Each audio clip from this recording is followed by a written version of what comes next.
We're back. Earlier, I was streaming and I was talking about Brooks. What's his name? Darrell Brooks. Sentenced to 1 million years in prison. And of course, this is obviously an exaggeration, but sentenced to damn near 1 million years in prison for what happened in Waukesha County, Wisconsin. So I'm going to let you all come in. I don't have no fancy introduction or nothing like that. I'm just waiting for things to kind of kick up. Hey, Shanice, what's going on? Just waiting for things to kind of kick up. I guess my instructor mic page hadn't popped up because once it does, I see them numbers popping up. Come on, let's talk about it. Let's talk about it. Let's talk about it. Can I not go live on my instructor mic page? Okay, there we go. See some numbers coming through. You say it's not up yet? I don't see it up either. But it says it's. Mr. Trump, are you going to come meet with Governor DeSantis? Go on, get out of here. Yeah, it just says upcoming. Yeah, it doesn't even show that I'm live. And that's weird. Boy, I don't have no socks hat. You see that right there? My memories of Chicago is Wrigley Field. Nothing against the Chicago White Sox, but I'm a Cubby. Always have been, from Andre Dawson, Mark Grace, Ryan Sandberg. I'm a Cubby. I don't know nothing about the Sox except they won a championship in 2005. I may have to. I don't know why it's not even coming up.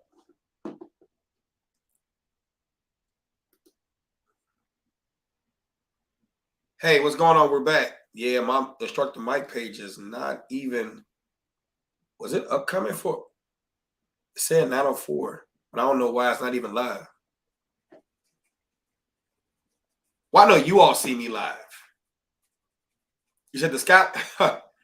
I wish I did paint that, Maya. I did not paint that. I'm transparent. I am transparent. So let me see if I can tilt my camera just a little bit to show you what I did paint. Right. So I didn't paint that one. I didn't paint. I bought that one. I bought that one too. Right. Oh, right there.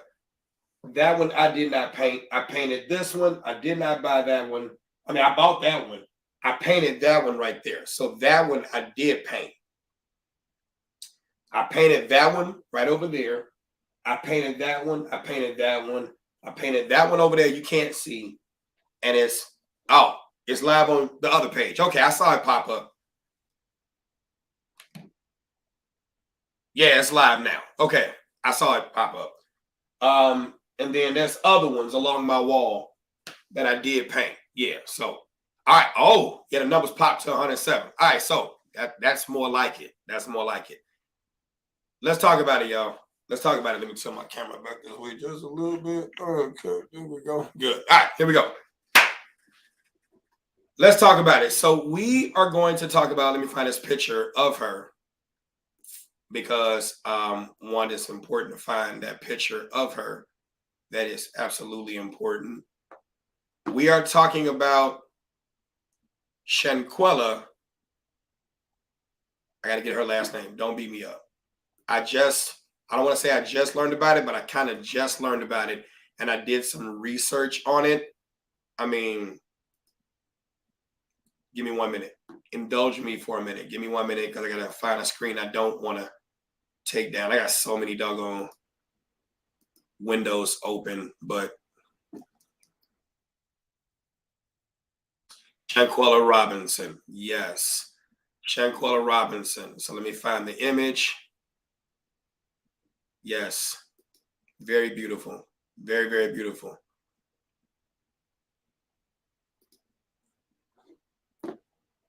Yeah. Let me see. Oh, perfect, perfect, perfect. All right. So let me share this and then we will go into discussion. And I want you all to, I'm going to drop the link. If you, matter of fact, I'm going to ask you all if you want to come up. If you want to come up, I'll drop the link and we can have that discussion. Yes, we're back again. Okay. I see you all with the hashtag justice for Shanquella. And I don't know if I want to be the one to deliver some news that's not going to be pleasing. I don't know if justice is going to be had in this situation. And here's the reason I say this. Not that I don't want that to happen. That's not what I'm saying at all. What I'm saying is, you're going to accept the cookies, okay? What I'm saying is there are some questions that I am going to ask. No, I don't want this. It's an ad. Move out the way. All right, so the ad is there. I can't do shit about it. All right. Long and short of it, you've already heard about the situations that took place with this, right? She went with friends, and I'm not liking the ads, but it's unfortunate, right? She went with friends to Mexico. It was supposed to be a birthday trip. And on this birthday trip, there is a video. I will not show that video. You're going to have to look it up. The reason I don't want to show the video is I don't want my page to get flagged for violence. I just don't want that to happen. Okay? But you're more than welcome to go look up the video. So she goes on a trip with friends. And when she goes on this trip with friends, these friends there's a situation that takes place. Now, it's alleged at first they call mom and tell mom about alcohol poisoning or, her resting or something in relation to alcohol. And then the next call her mother finds out that her daughter has been taken from this earth. They state at first that it has something to do with alcohol poisoning.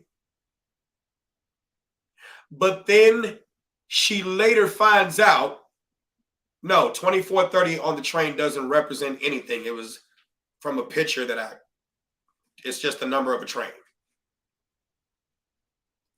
She comes to later find out that Shanquella had her neck broken and her spine broken. Now, when I heard of the situation, the homicide detective in me was like, how do you get that kind of trauma without having any facial body signs of defense, bruises, contusions? Then reading later in other reports, we find out that this is the case, that there were contusions and bruises and obvious signs of death by homicide, where the cause and manner beyond that specifically is blunt force trauma, other types of trauma that resulted in the fracture of the neck and the fracture of the spine. Now, of course, I'm going to look at your comments, and if you want me to drop the link, I'll drop the link. Okay, so you all can come up. You said, did I watch the young man's live stating his side of the story? What do I think about that? No, I didn't. I'm just gonna provide you a perspective based on my knowledge of homicide investigations and politics. Homicide investigations and politics. That's the whole purpose of my live. I don't want to go hear their side of the story because there's three sides to every story. Her side, which we'll never hear of. Their side, which they're putting out there, and the truth. Now, any person who has a lawyer worth their salt will say, don't go live, because that's a statement you're locked into, right?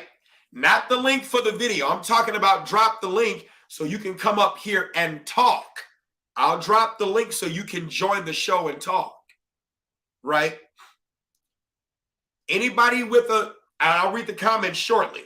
Anybody with the lawyer would have said, don't go live. That's a statement. You're going to get locked into that. You don't know where this is going. But here's something people have not taken into consideration. The United States of America and the Estados Unidos Mexicanos, which is the United States of Mexico, for the lack of a better term, the country of Mexico, has a bilateral extradition treaty. And in this bilateral extradition treaty, you mainly see the United States going into Mexico to retrieve its fugitives, other American citizens, or the Mexican authorities convincing, pushing Americans who are escaping from, justice back over to the United States. But what you don't see is, and I'm going to go a little racial here, so we're free. What you don't see is Pedro Gonzalez Morales going to the United States to say, we want to extradite these American citizens to investigate the death of another American citizen. Quote me, check me if I'm wrong. And don't just tell me I'm wrong. Put a link up there. Put a name up there. Put a date up there so I can research it, so I can see if I'm wrong. But I've done my research. You don't see the Mexican government coming to the United States saying, we are going to prosecute one American citizen who committed a homicide against another American citizen on our soil. What is the Mexican government's interest in doing so? I'm not saying she doesn't deserve justice, but we're talking about the likelihood of this happening. This reminds me of another story. Do you remember Justice for Kenneka Jenkins? How many of you all were following me during that time when I said there will be no justice? Why won't there be any justice? Because while the activists were protesting the hotel, thinking that it was a white man cover-up, remember I told you it was the Friends? Remember I told you that Mama should have been up there? I'm struggle streaming right now, but we're coming back shortly. Remember when I told you Mama should have been up there with Kenneka, stopping Kenneka from taking her car and going to the hotel with all these friends? How many of you all saw the pictures of young Kenneka as a decedent in the freezer? She was wearing her Jordans. I remember it distinctly because being former homicide, I look for things. Do you remember the condition of her waistband and her pants?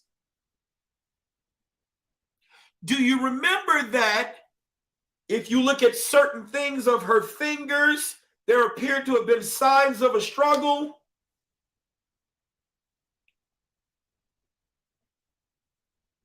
So what I proposed happened is the theory that made the most sense. Her friends did it. One of those friends followed her because she was so drunk, and that happened. And to this day, no one is saying anything. There is no justice. And guess who else is not being held accountable? Mama. I hate to say this, and I'm going to be vilified, but as an advocate for children, as an advocate for the young people in our community, moms, you may not like me. That's okay. I love you. You are the heads of our households. Whatever you don't teach us, when life shoves a pencil in our hand, we will not have a dot to connect. When we have trauma and the need to be needed, we don't have eyes and ears for those people who are using the friendship feeling game to trap us into situations that we can't get out of. What do I mean by that? What do I mean by that? What's the Mexican Constitution? Remember, in our community, it's F the police straight down from the underground. And I get the reason behind it. But here is what happens when you don't understand American justice. So if you don't understand the Fourth Amendment to the United States Constitution, if you don't understand the Bill of Rights in the United States Constitution, if you don't understand the state constitution, if you don't understand the criminal code and the statutes and the case law, where you are, and that's in the United States of America. I know you don't understand Mexican politics. I know you don't understand that the Mexican government has absolutely zero political interest in solving this homicide. They have zero political interest in solving this homicide.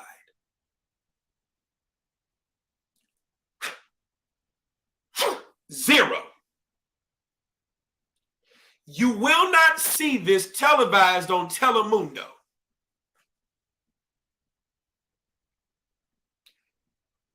You won't see it. They have zero interest in it. If you watch that video, she didn't put up a fight. Could have been the case that she felt she was outnumbered. It could have been the case where she might have been, and I'm telling you this from my experience as a homicide detective, after hearing what I heard in this. I heard the young lady who was fighting her saying, words to the effect of, talk that shit now. So if in fact she was the antagonist, maybe the reasons the friends did not jump in because it was a one-on-one fight that got out of hand.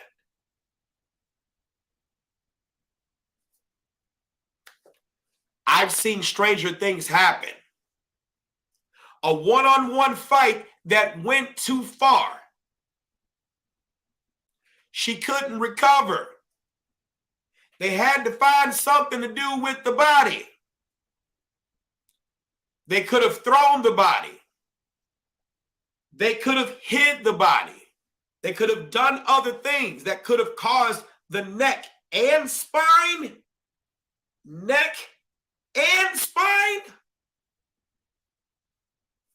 two major fractures. Two. It could have been a fight that went too far, that was one-on-one. And so I'm reading your comments. I'm going to react to them now. Tamela said they should have stopped it when they saw she wasn't fighting back. That's not cool at all. Unreasonable expectations fuel unreasonable emotions. Unreasonable emotions fuels irrational behavior. We are not a community. We don't have families.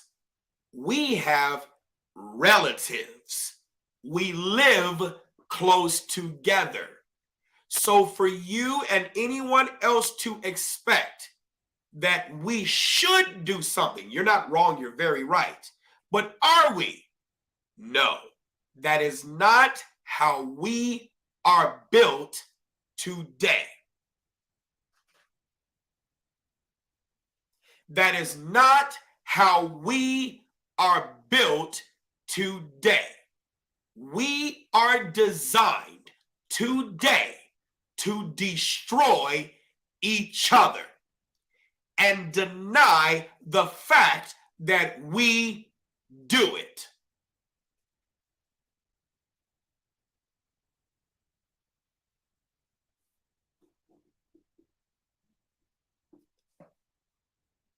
Every year, we hate to hear the homicide statistics of us deleting us. We will cry justice for this beautiful young lady, but that's as far as it goes.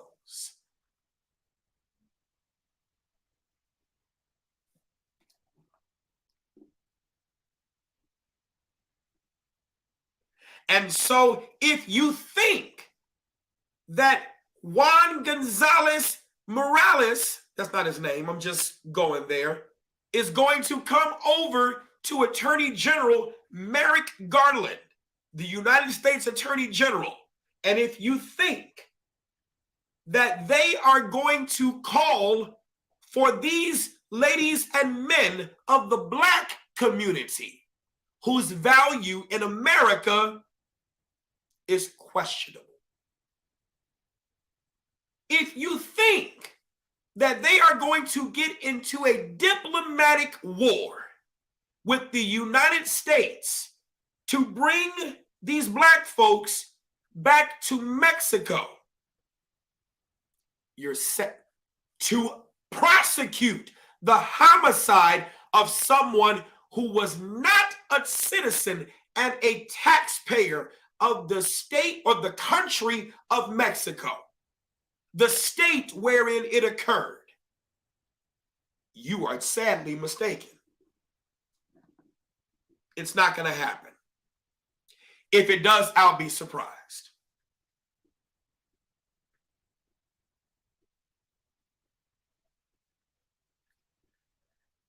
I'm going to drop the link. I want to see who's going to come up and even talk about this. By the way, if you're watching, hit that like button, hit the subscribe button. It's on multiple channels. It's on Facebook. If you're on YouTube, Dad, I wish I knew. Hit the like button, subscribe button. Instructor Mike, same thing, if you don't mind. I'm going to drop the link. See who wants to come up. See who wants to discuss this. Let's talk about it. This is childhood trauma. We need to talk about this because I'm telling you this. Ladies, Love you. How many of you ladies, when you're trying to push towards being successful, when you're trying to push towards doing good things and breaking generational curses, the person that you think is your friend, who you have told your secrets to, confided with, have turned their back on you? How many times have I said it? And there are people in the comments who have been in my concealed carry classes. There are people who have been on my lives who heard me say, trauma hides in happiness. Trauma hides in happiness. Trauma hides in happiness. You want happiness, and you're searching for happiness in friendship instead of a healthy relationship where it's reciprocal. How many people elevate quickly a person to the title of friend when that should be something you should earn? That should be something that you should earn. You should not just automatically bestow the title of friend to someone simply because you share the same interest. This person should have to earn by their works that title of friend, and it shouldn't be the next title that they earn. Everyone starts out as an associate. Everyone starts out as an associate. I've dropped the link. If you want to come up and cam up, you're more than welcome. Everyone starts out as an associate. Then they graduate to friendly associate. Then after some time and after some more work, after some more questioning, after some more, here we go. I'm about to drop this bomb right here. You must look into their family credit report. Loyalty cannot be something that you can buy. Loyalty has to be something that is taught. You must examine the outcomes of their fathers, the outcomes of their mothers, the outcomes of their brothers, cousins, sisters, aunties, and relationships. Relationships. If they don't have resources, they have a hard time with relationships because you can't get resources without relationships. If all they want to do is cut somebody off, that means they have no relationship building skills within them. So if they are quick to cut people off, what makes you think they won't use you? What makes you think they won't sell you the car they know you will drive?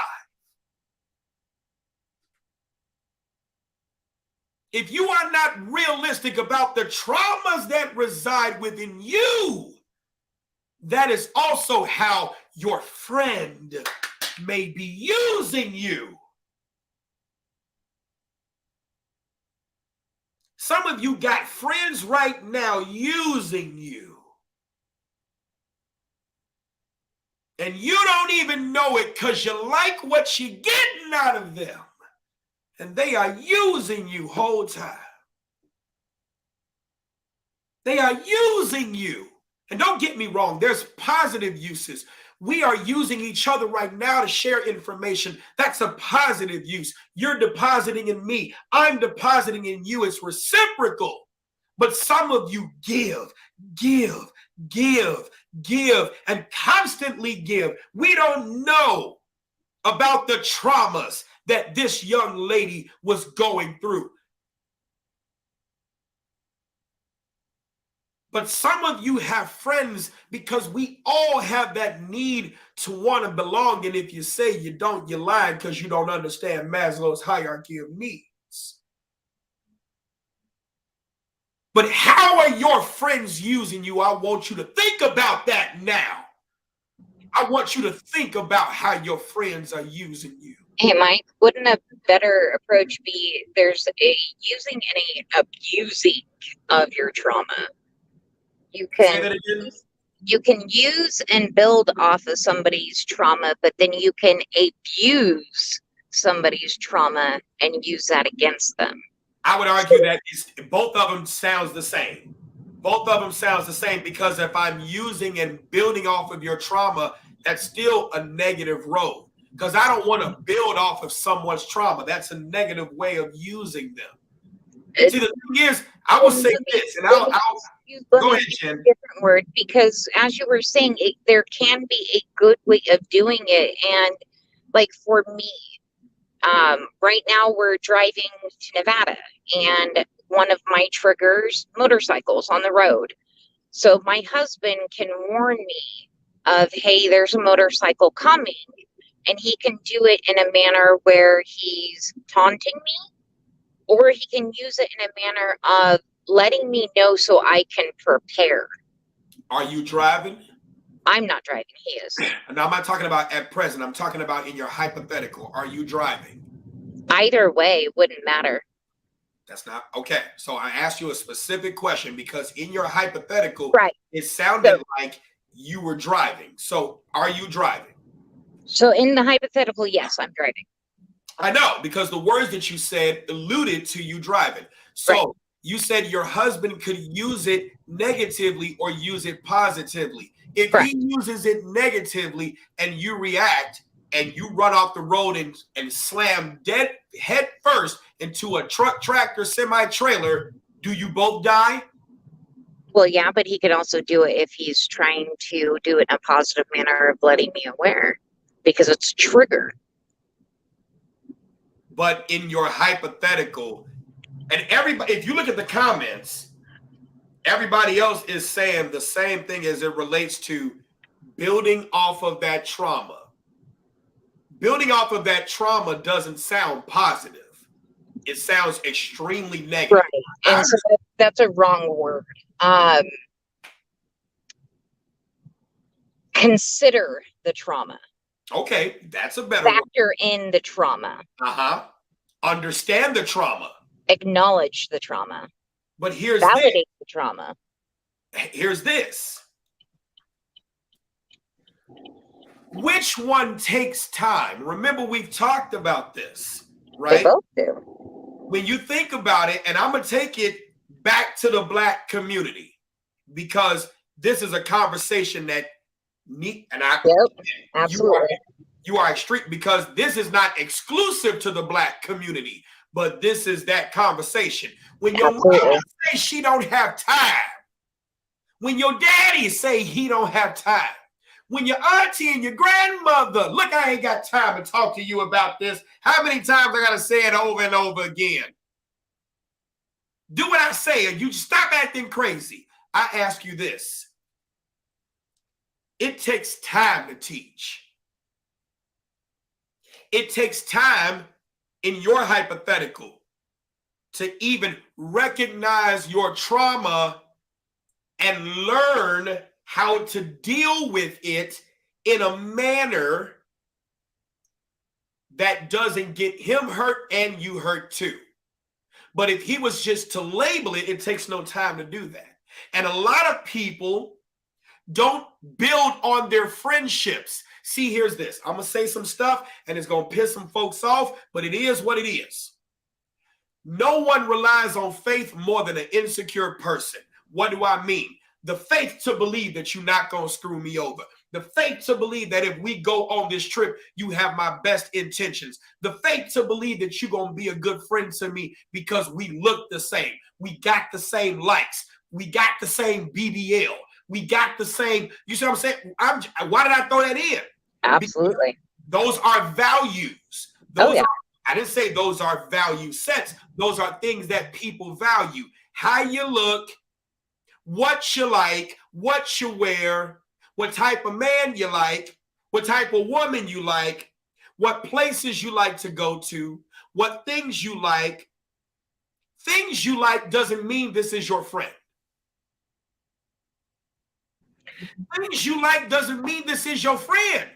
Oh, exactly. You know how easy it is for me to look at you and study your habits to simply find a way to incite the things that are obvious about you that you like, to build a relationship with you for other disastrous purposes that you don't see, because I have eyes and ears for the trauma you deny exists.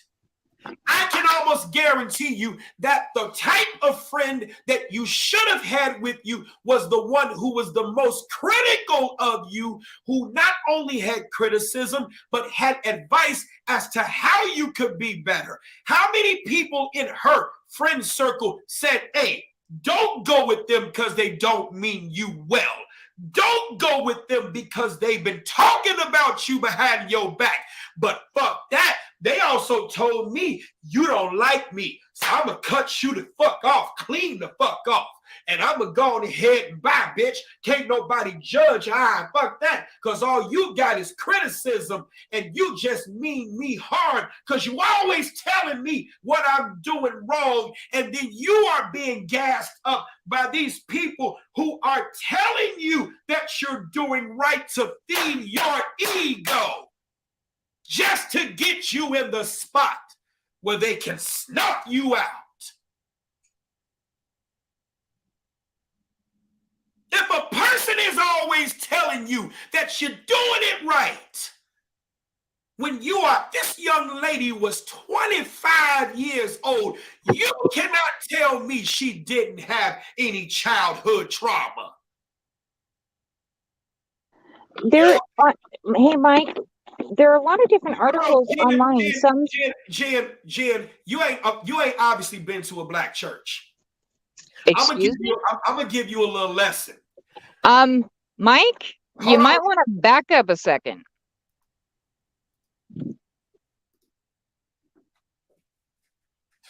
Who knows what I'm talking about?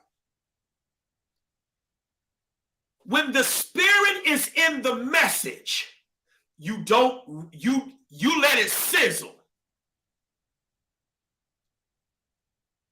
And if Jen don't ever come back, God bless you.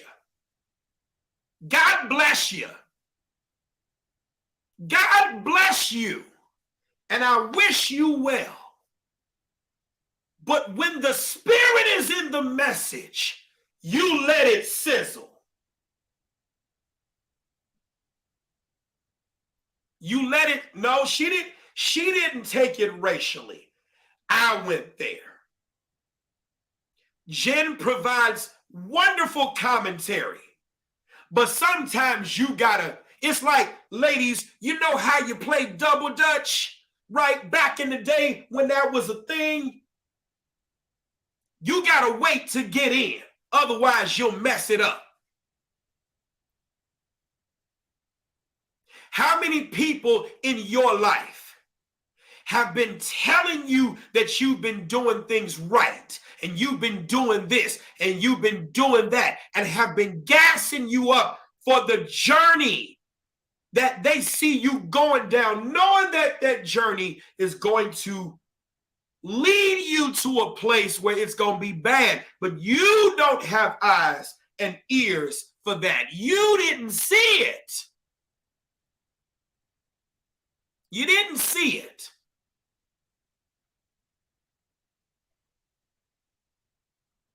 You didn't see it. A person will sell you a car they know you will drive. They will sell you a car they know you will drive because they know you will drive it. And how do they know you're going to drive it? Hold on for a minute.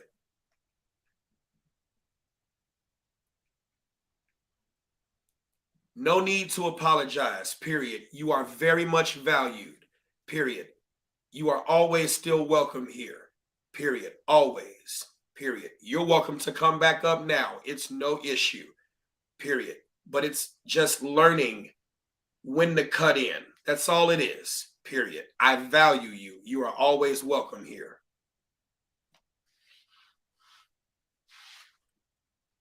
You see what I'm saying?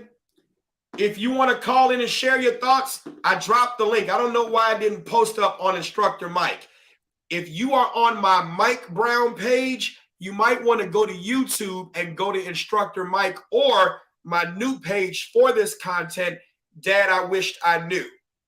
You go to that page, you'll be able to see the link.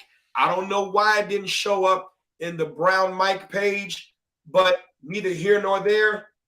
Yeah, go there and then you'll get the link and you'll be able to cam up.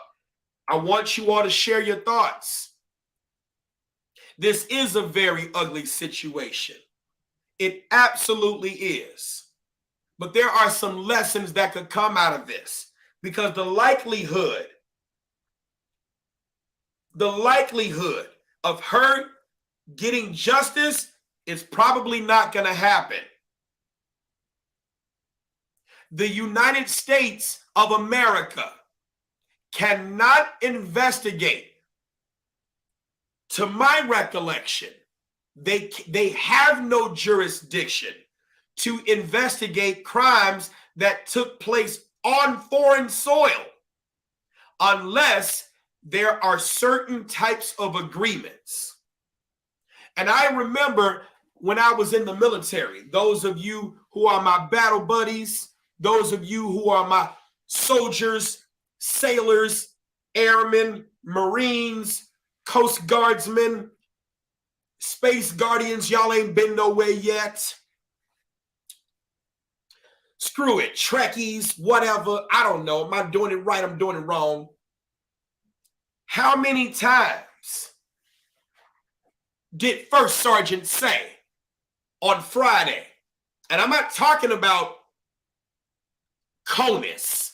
I'm not talking about the continental United States. I'm talking about OCONUS, outside of the continental United States.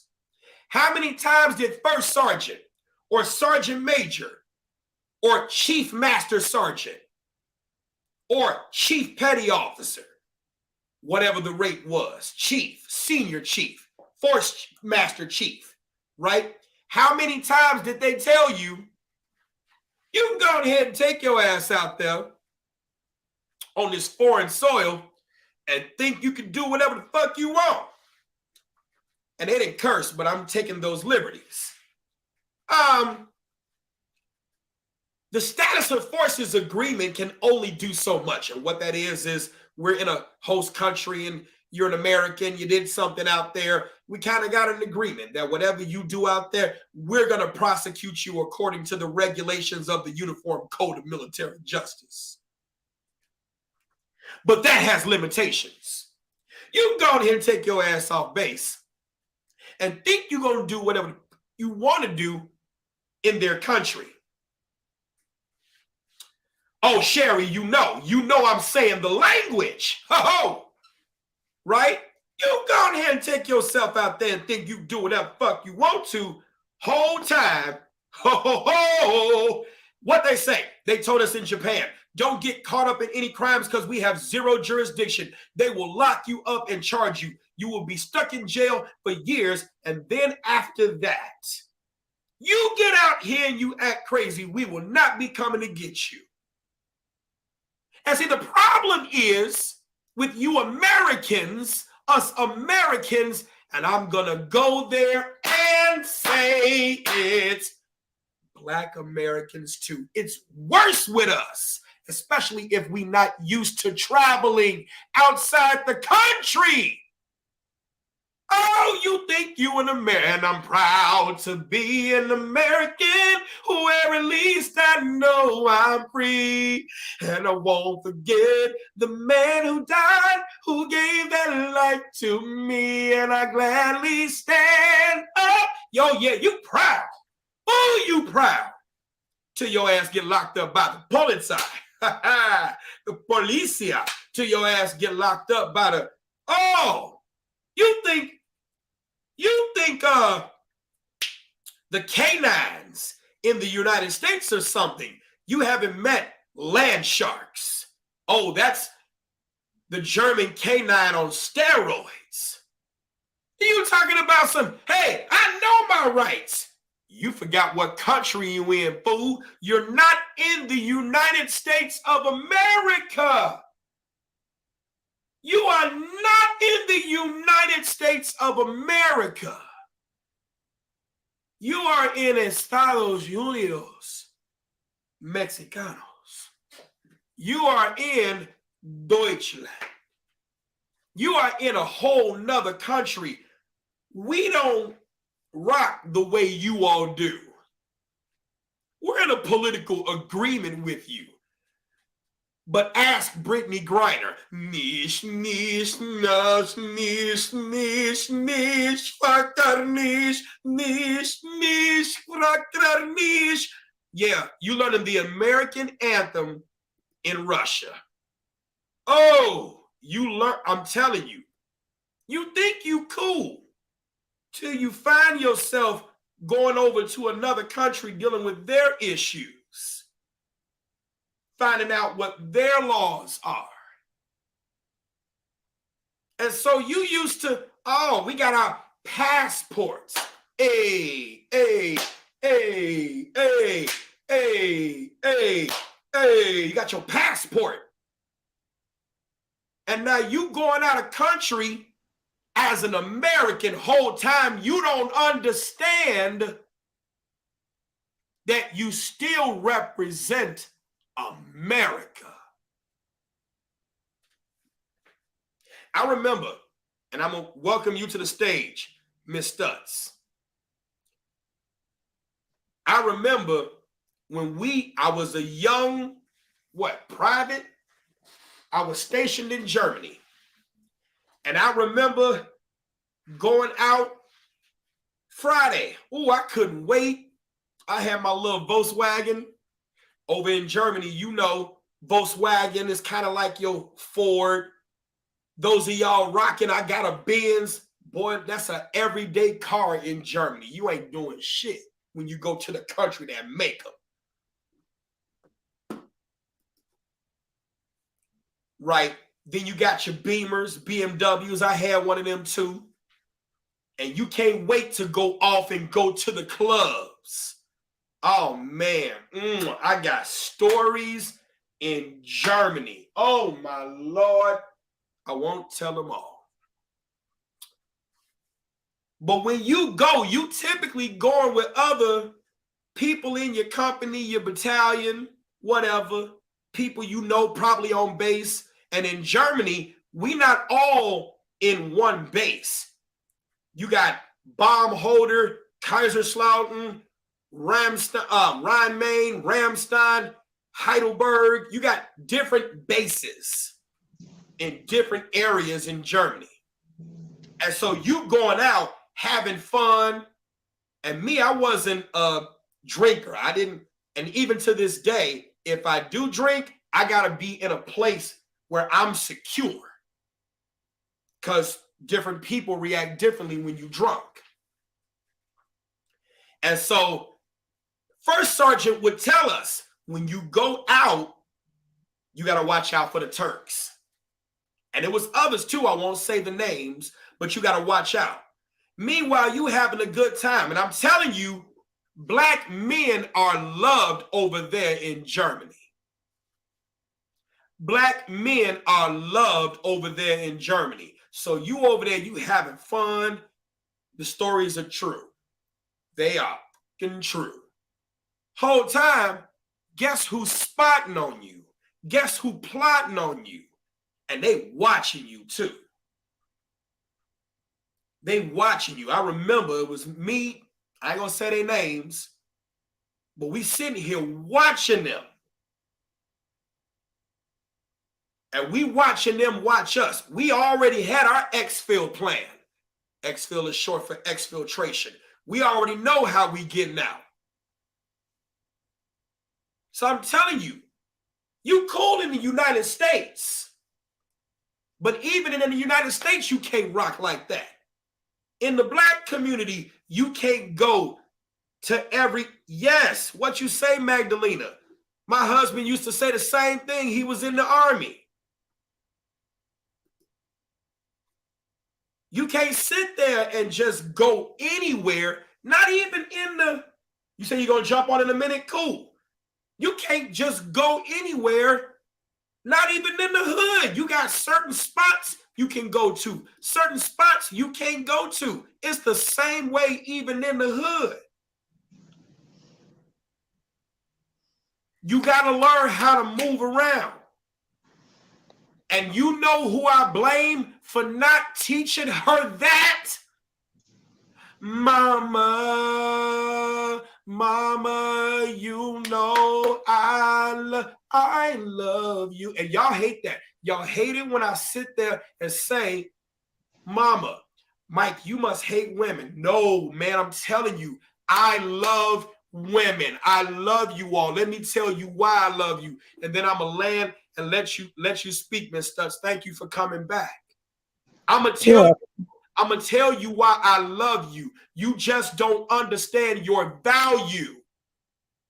Whether or not a woman can raise a boy to be a man is another topic and another debate for another person, another channel, another place, another time. But you all, when you are qualified and knowledgeable, that's the caveat.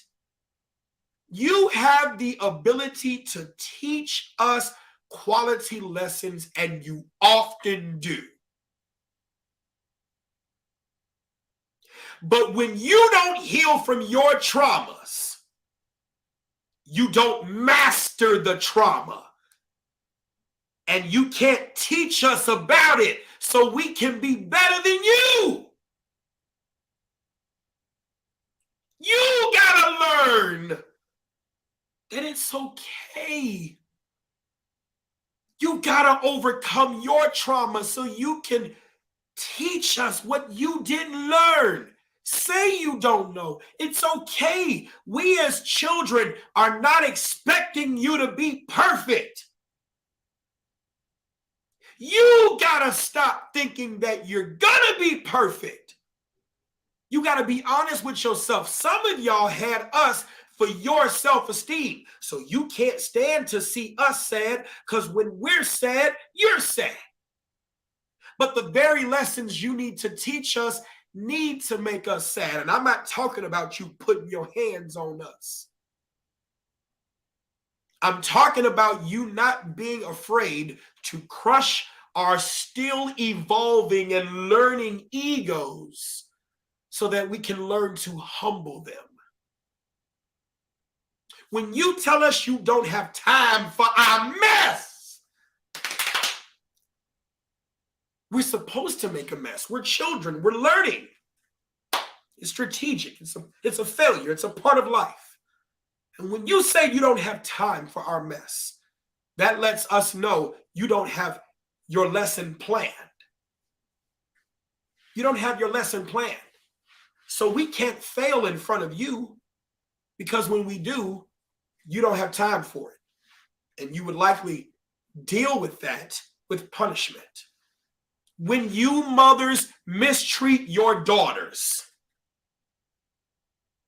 when you mothers mistreat your daughters, and you are in competition with your daughters, and you see your daughters trying to get out that generational curse, and your daughter's trying to do better than you, and you take the steps to destroy your daughter's progress, you don't understand that she's going to take that hurt and displace it in her son and her daughter.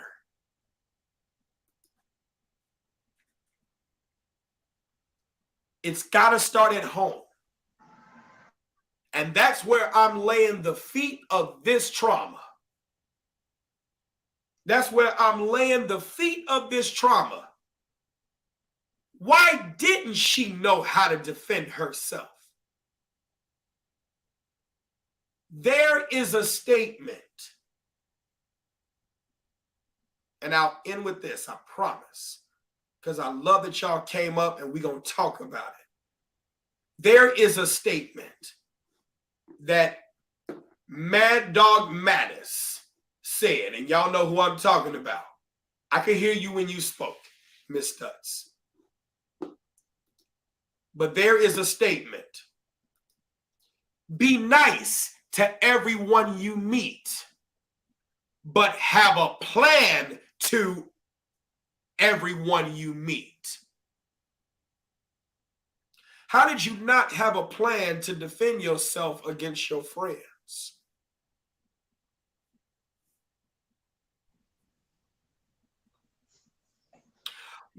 What were the red flags? I land. Y'all talk. Welcome to the stage. Okay, hello. So I'm Khadijah that was on the other page on the Facebook page. So I had an encounter years ago similar to being almost as close. I could have been dead when I was about 18. I used to hang with this girl who I was a friend to. And my grandma used to like, nah, I don't like her. But I used to always say, yeah, she's fine. She just don't have nowhere to go. I thought her parents and family didn't care for her. So over the years, I would do her hair, make her look like presentable where we would go places and she wouldn't look, so bad. And every once in a while, I would venture off into my own little thing. I became more sociable doing hair, moving to other parts of the city. And one time I decided to go visit her and she was with her boyfriend and he was like, it's good that you come around. She need more friends like you because the ones she have, they always using her, asking her for money, drinking up her liquor, smoking her cigarettes. You are type to offer her something before you take from her. So I didn't think nothing of it. A couple of weeks go by, she invite me to a house party. And I don't know if you recall reading this book called The Coldest Winter Ever. No. Wow. But it's by Sister Soldier. It's like I saw myself in that book. It's a part where the girl she goes to try to get with the rapper, and all these ladies stands in this like it's like a part where she basically got gang raped. And it's like I was drugged when I came to this party for this girl. I know how I drink. And out of nowhere, like 30 minutes within the drink, I feel all woozy. I remember just waking up from the bathroom, like in a daze, like, how did I end up here and here? So fast forward, it's like the boyfriend come up there and he noticed that I'm the one under the covers, like traumatized, like what's going on? And then he ends up beating her up, like, how she get like this? This not her. So fast forward, my friends come through and he's like, yeah, I didn't know you was over. I grew up with him. They like fighting it out. And then when I think about it, it was more so that she was jealous of the fact that her guy gave me a compliment and she didn't like that. So I guess she probably thought he was trying to get with me or like me. And when I think about it, I've been nothing but good to this girl. Whole time she drugged me and wanted to see me in a bad situation, all because her guy saw the good in me as a friend to her, and she probably thought, oh, he liked me. So it's friends, real people that are friends to people that are envious of them, and they don't even know it. And to this day, it's she's on drugs. Like I don't want to call it her karma, but that's basically what it is. Where'd she go? Oh, okay, she right there. Are you back? Yeah, I'm here. Okay. I want to read a comment that kind of goes along what you said. Magdalena Jones says, Mike, I'm a 62-year-old lady and I have 12 children, 7 of them I birthed. No matter how you teach them, they don't listen. The first thing some of these young people say is, it's not like that when you was young, mom. It's different. That's what a lot of these young people say. Myself and my husband was very strict. No matter how much I instill in my children, they make their own choices. My generation listened to their parents, even if we didn't act like it. Let me provide context. And even something that you said, Miss Stutz, regarding your grandmother was saying something, but you weren't listening. Exactly. I'm looking more so of the I'm with her almost every day seeing what she go through from school to home, and my grandmother only seeing what she's presenting when she come to the house. Well, your So grandmother actually saw more than that. But here's what I'm going to say. And due to the graphic nature of what I'm about to say, listener discretion and viewer discretion is advised. exactly. In other words, I'm about to trigger you. Nah, you fine. Go Hold on, right ahead. not you. Well, I don't know, maybe you, but not you. I'm just talking about people listening and watching. Moms, you don't know how to teach. Let's just go and talk about it. Let's dive right into it, because the thing is, as much as your intentions are good, not every teacher is qualified to teach at every level. How many teachers will your child have had from 0 to 18 in daycare, in preschool, kindergarten, first grade, second grade, third, fourth, fifth, sixth, seventh, eighth, ninth, 10th, 11th, 12th? How many teachers have they had? Can one teacher teach everything? No. But when you mothers, those to whom this applies, think that you can do it all, that's when you fail unnecessarily. When you are bullheaded and egotistical and you feel that you have the answers and you are afraid to say you don't know and search out and seek out the answers to find out what the answers are so that you can teach, you are failing us as children. When you don't sit here and admit those things and the children try to guide you as to where the trauma is, and you say things such as, there is no manual for parenting, when there are hundreds of thousands of books out there and even whole academic studies based on realism that could teach you some things that you don't know, just say you don't read. Exactly. I sit there and I have my daughters say this every morning. Exposure comes before comprehension. Why? Because that is how we learn. Exactly. How many of you moms and dads, we're not just, and the thing is this, the reason why I say I'm going to trigger you is because the things that I'm saying, you think I'm attacking your ego when you could be a good intentioned person that has a lot of value personally, but your parenting skills lack. And you have to separate your ego from your skills, and let's just focus on the skills component. If you don't understand that the way you were teaching your child is not the way they learn, that's why they didn't listen to you. That's why they didn't listen to you. I hate to say it, but a lot of our parents, mostly moms, because you're the ones there in the classroom teaching the class, you're not teaching us.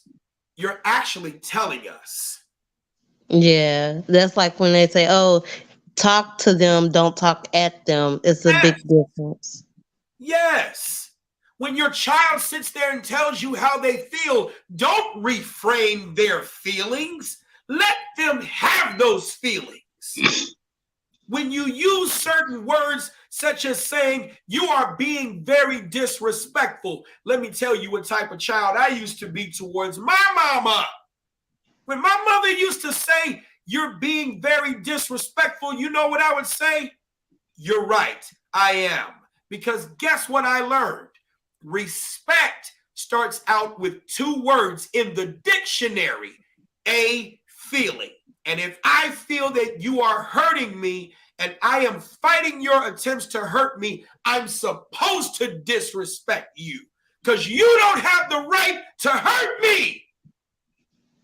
Yeah, I recall once. This is how I start kind of changing my ways of teaching my daughter. I was like, she was about 4, and I'm I was single parent still, and it's like I wasn't used to being a parent and really telling a child what to do like I would if it was my nephew or somebody else's child. This is like an everyday thing.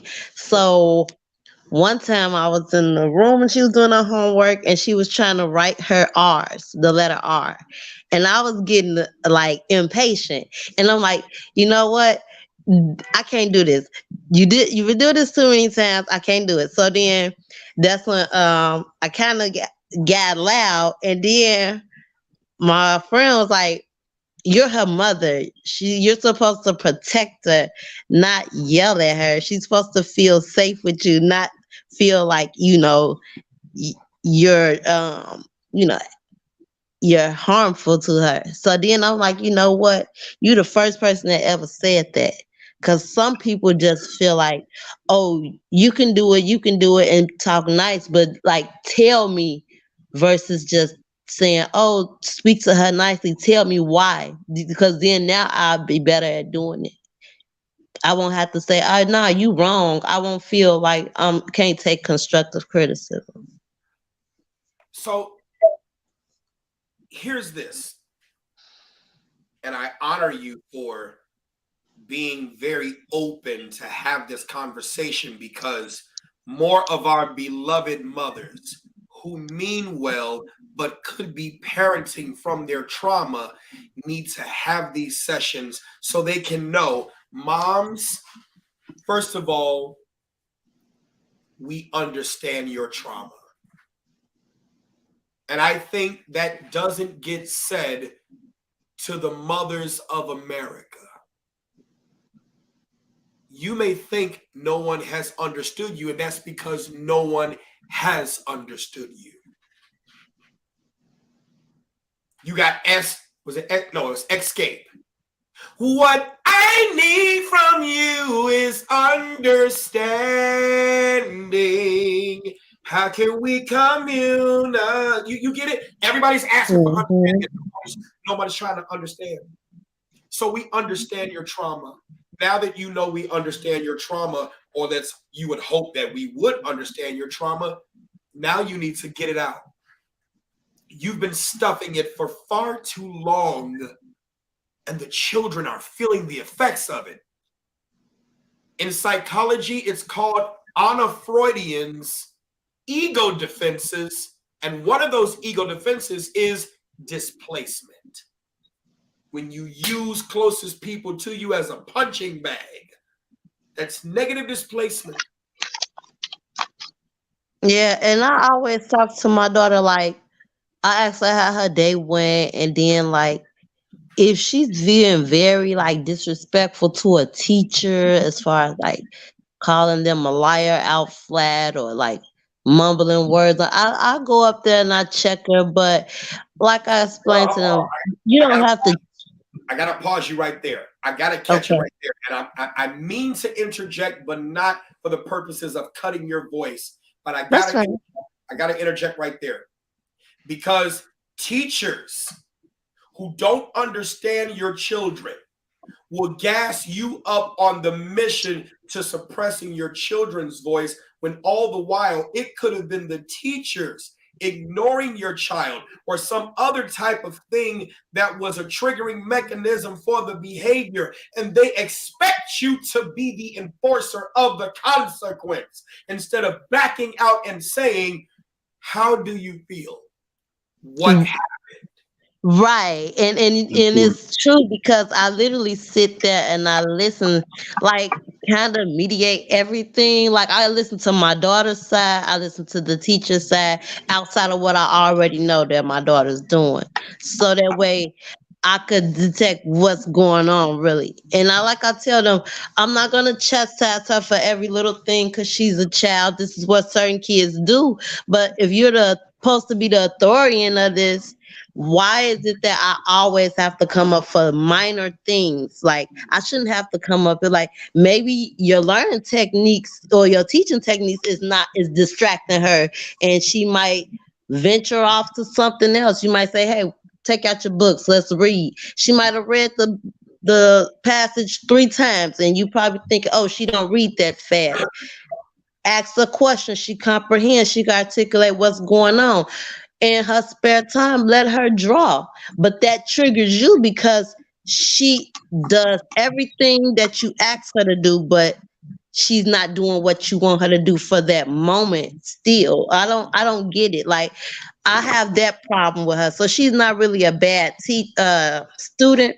It's more so that they want to, it's like a system where they want these kids to be like prisoners, Of like course. yes, like robots. And I'm like, maybe you need to find something else to do with her spare time.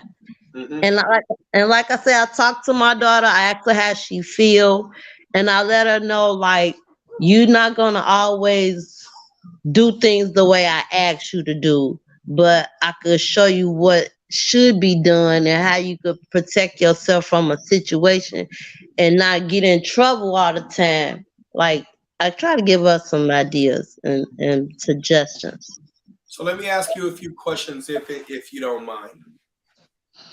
What kind of learner is your child? I would say, well, because she reads a lot, I started her reading 20 minutes a day. Well, actually 40 minutes a day, 20 in the morning, 20 at night, since she was about 6 years old. And now she's 12, so it's like 40 minutes, 30 to 40 minutes during the morning and night. Okay. So so So she does that, and then she's a hands-on also because she's like crafty. that's what I She wanted to like to draw. That's what I wanted to hear. So if it's not too much trouble, whenever you begin to analyze, uh, and better yet, here's this: what type of environment does she learn best in? Is she analytical, where she likes to analyze? Because some parents don't like their children questioning them when that's the base, that's analysis. So is your child an analytical learner? Are they a creative? Or do they always have to be practical? Because if the teacher isn't teaching to the level that your child learns, then your child is going to get bored. And there are children who are like Belgian Malinois, and that's a type of dog. And I'm not saying this from a disrespectful point, but from a behavioral standpoint, where a Belgian Malinois is different from a teacup Yorkie. You can sit here and have a teacup Yorkie or a little toy poodle. They're domesticated. But a Belgian Malinois, yeah, they're domesticated too, but they have hyper prey drive. They always got to be doing something. And Right. if you are a lazy handler, this is the wrong kind of dog for you, because this dog is going to make work if you don't give it work. And so now you want to punish the dog for doing dog when you not handler. You see what I'm saying? Yeah, that's true. And I think that's because of my like choice of living as far as moving. That's another thing with like when I moved from one end of the city to another, I transferred her school. So she's been to a charter school, she's been to a private school, and now she's in a public school. And all those teaching techniques are very different. She's not in a school where there's a lot of diversity. She doesn't speak multiple languages. Like she was at a school where she was speaking Spanish and French and English. And then by her being biracial, she was more of what learning Arabic, French, Spanish, and so that was the thing. And now it's like she's stuck. It's like a stagnant area where So yeah. we're on the east side of Chicago. That's just what it is. Hmm. And so the one thing that I try to encourage parents to do is don't punish the child for things that are not even the fault of the child. A lot of the things that our children go through are because of the choices that we make. And so why Exactly. should the child have to, hey, Robin, what's going on? Why should the child have to pay for that? You know, why should the child Exactly. have to pay for that? Lastly, and then I'll give it to Charles. When you think about certain statements such as be patient, teach, give this person the benefit of the doubt, understand, explain, encourage, define, right? Coach, mentor, advocate. And then you hear other words like label, name calling, blaming. All of these things have one thing in common, and that is time. But what they don't have in common is how much time. It takes a lot of time to be patient and teach and giving this person a benefit of the doubt and understanding, explaining, encouraging and coaching and advocating. But it takes very little time to blame. It takes very little time to name call. It takes very little time to do those things. Why? Because it's easy to call your child crazy. It's easy to say they have a problem. It's easy to say ADHD. And especially when you may not be as educated, right? Then they can sell you that car of getting your child medicated and suppressed because they know your lack of education is the driver of that demon. And that's That's what cool. I put in the illiteracy to a democratic society. Because when you Coming back, don't have a lot of resources, you don't have too many like you don't have a support system, no resources. You don't know who to go to. You don't know who your mayor is. Like all these, you just don't really know much. Like as far as this girl situation, they went somewhere. She didn't know her rights. She didn't know how their daily life is, and it's like now they probably researched it. It looked like it was planned. So it's like you need to know your ins and outs before you start doing things. and the thing is that if you understand things from a militaristic perspective, when you go overseas, depending upon what job you're doing in the military, you're given briefings on what to do if something goes wrong, how to get out of that jam, where the nearest consulate is.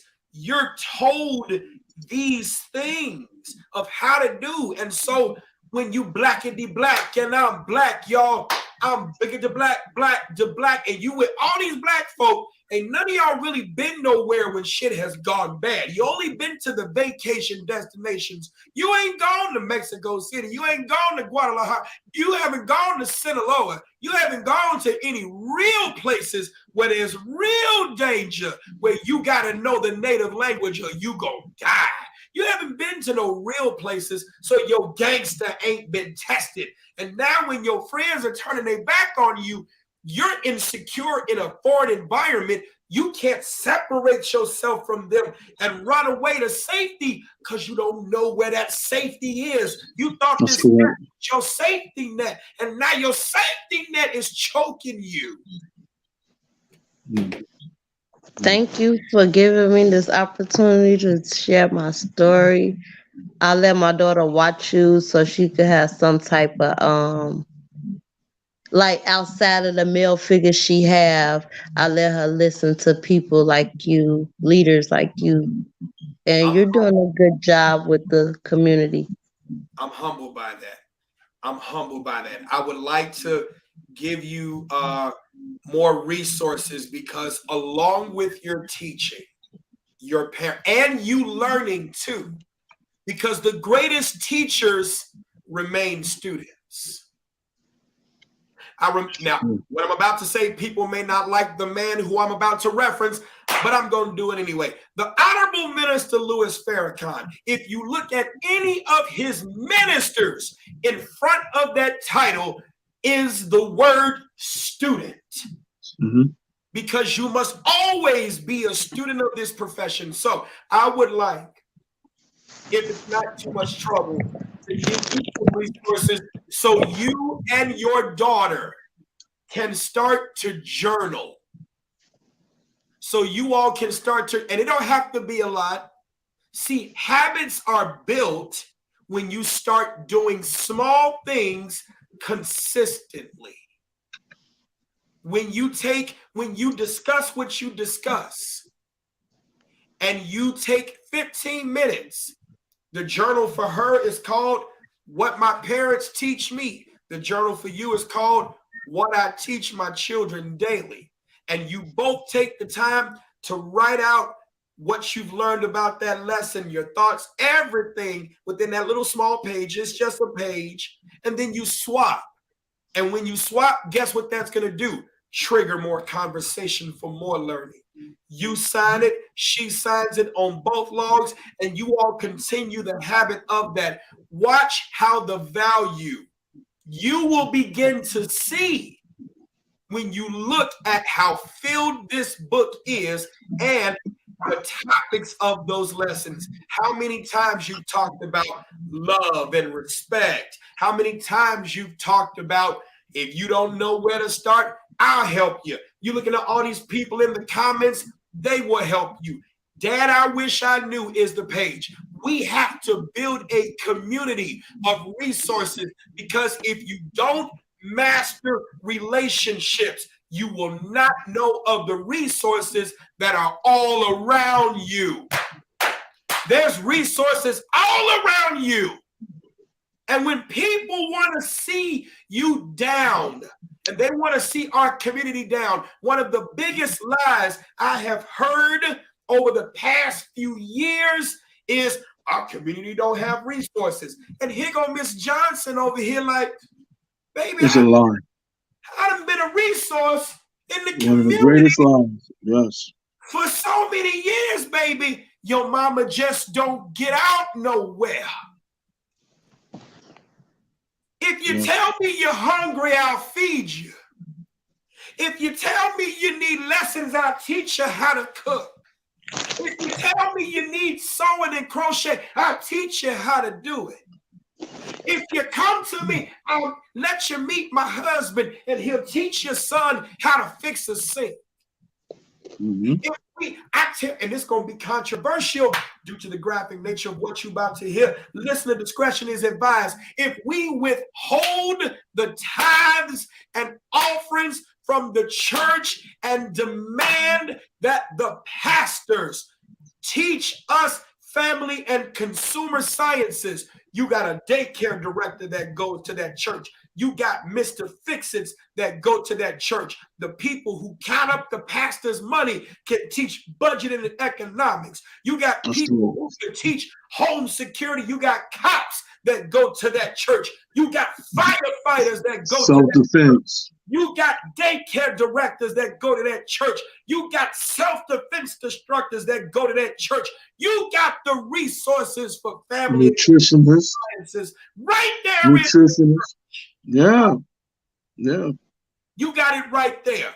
And if it is easier to get the church on board to doing that, because the schools are funded by government, by way of taxes, which means you have to have a legislative agenda and a consensus to pass a law to get home economics in our schools. That's never going to happen because they like it when we need them. But the church is funded by the people. And if the people say we won't, and we are holding the thing that pays the bills for this church, Watch how they move in a mighty long way and make that happen. And if you want our tithes and offerings, we want knowledge. We want skills. We want and all that getting, you better get an understanding where you don't give us things that help us save our lives. You will not get any more tithes. I think one of the things we need to talk about, well, what was discussed is some of the pitfalls of why are certain family values not harped upon. You know, a lot of people try to go deep state and go into these different conspiracy theories, but sometimes it's a little bit more practical than that. I saw the video with the young lady being assaulted, and a couple questions popped into my mind. One, where are they? Two, who's filming this? Three, how many people are there and why is nobody helping her? I hear somebody say fight back, but I don't see that same person interfering and stopping the melee. I did not know they were out of the country. I did not know her age, and I don't know nothing about her. So I don't want to go too far into that. I'd rather let the people who got that information go forward. But one of the things I found in a traumatic experience at home, right, is I'm married. I have a lot of children with my one wife. And two broken people can't create something put together. Now, I was the broken one. She had a fracture, but I was the broken one. And I parent out of my brokenness. And I'm grateful to say that because I have a mentor in Christ, an elder, a friend, an actual friend, family. We're like family. There are things you hit upon, and I try to write everything down. The family values thing. I keep telling people, you're looking at Washington, D.C., you're looking at the well-dressed man who lives nowhere near you and will never shop where you shop to assist society with society getting together and getting to a place of wholeness. You can't even have a functional community without a functional family. Starts in the home. You can't have a functional family in a home without functional people. And you can't have functional people if they don't know they're dysfunctional. And you can't have them admit their dysfunction if one of their dysfunctions is pride.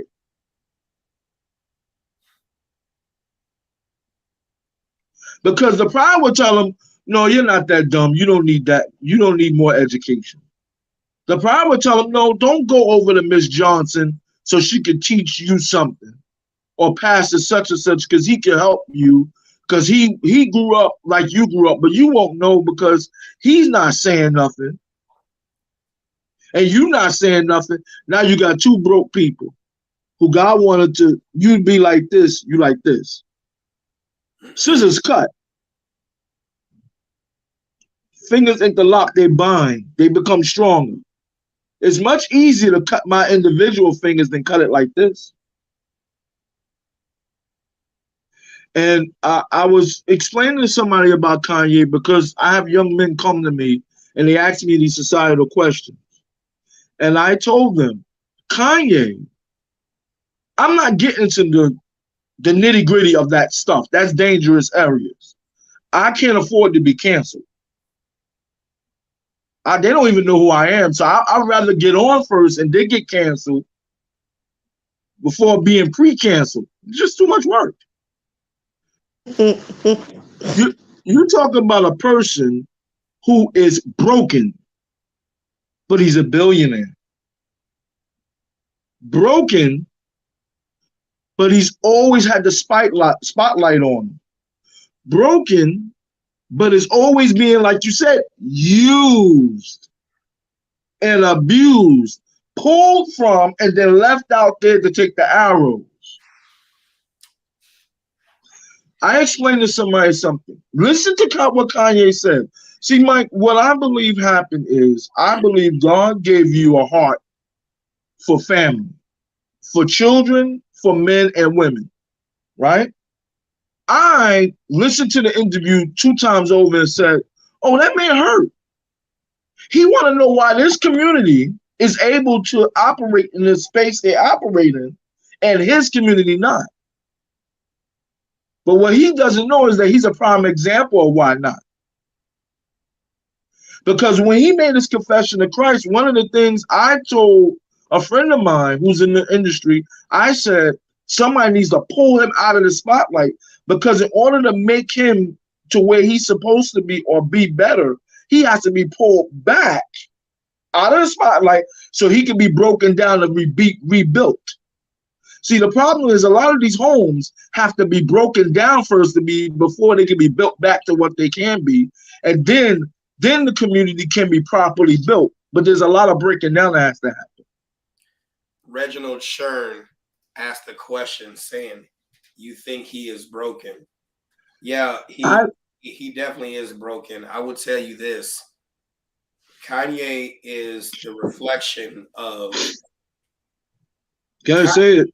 Did you mind to say it? No, I'm going to say it, of course. Kanye is a mommy man.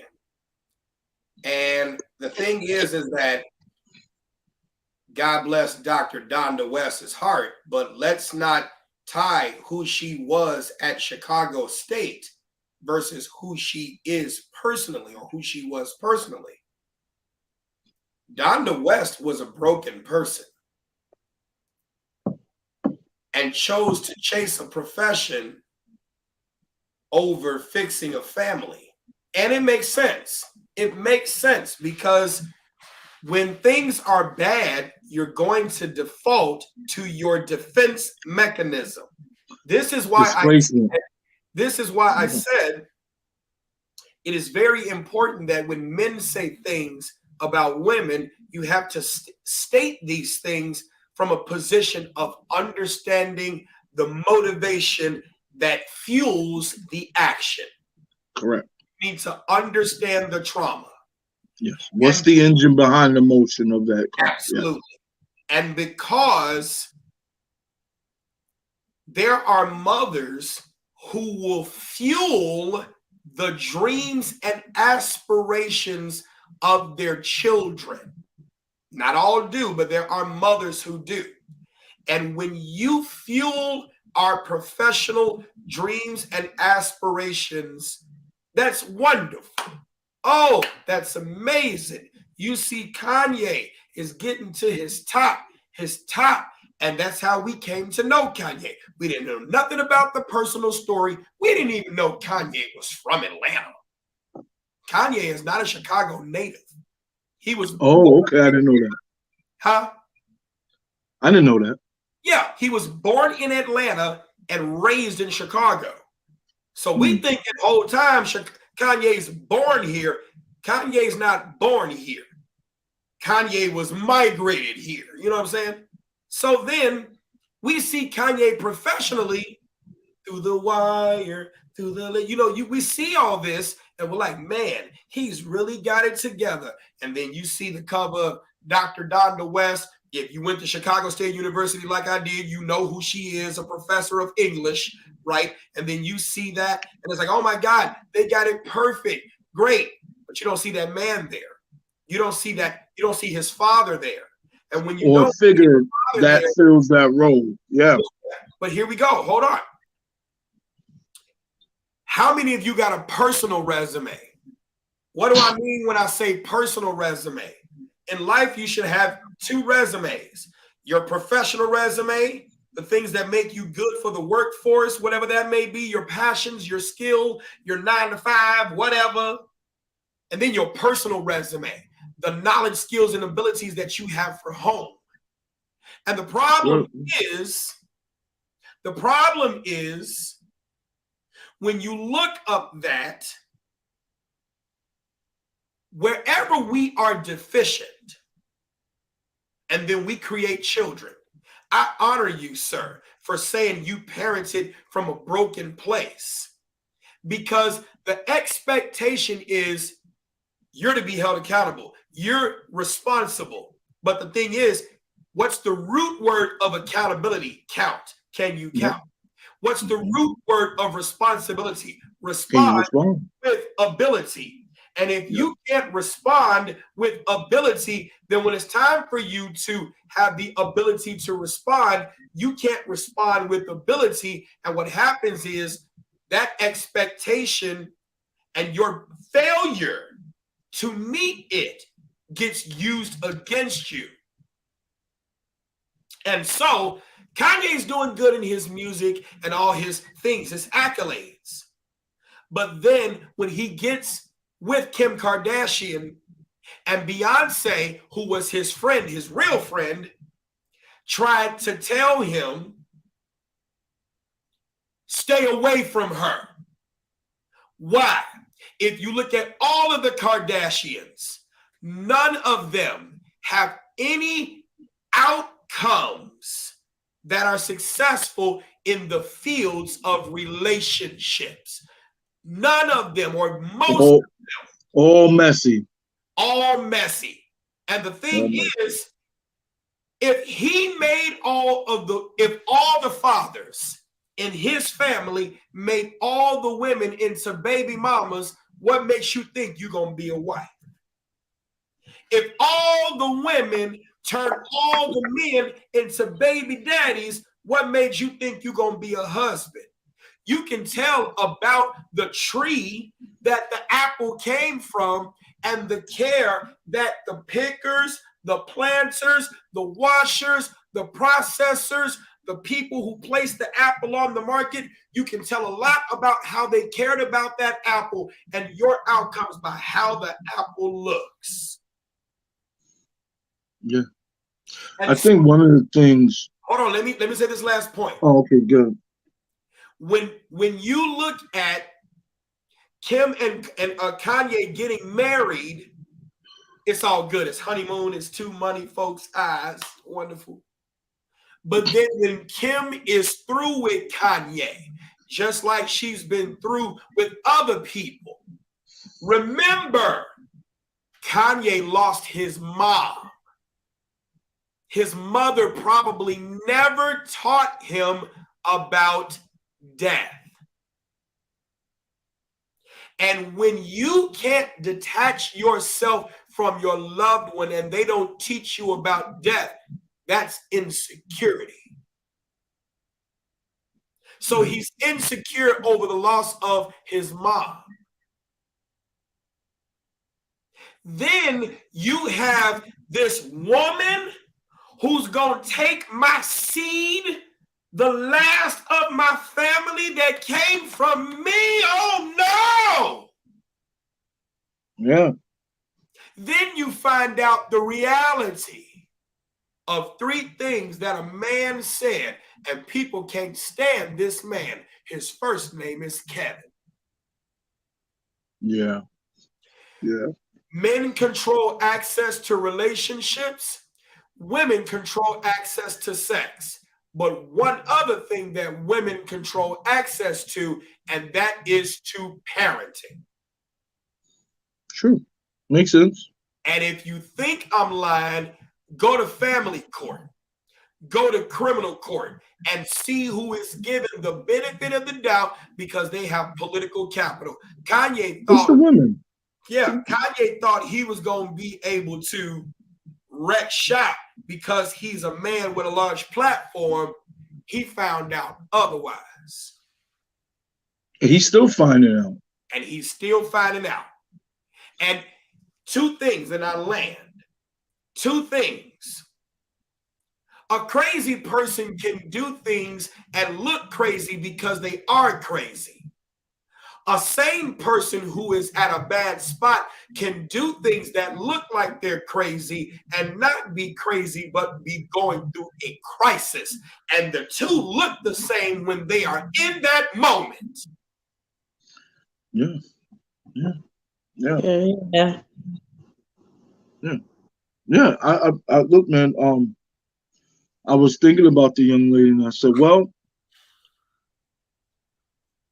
Who advised her that this was a good idea? Who has the most influence in her life?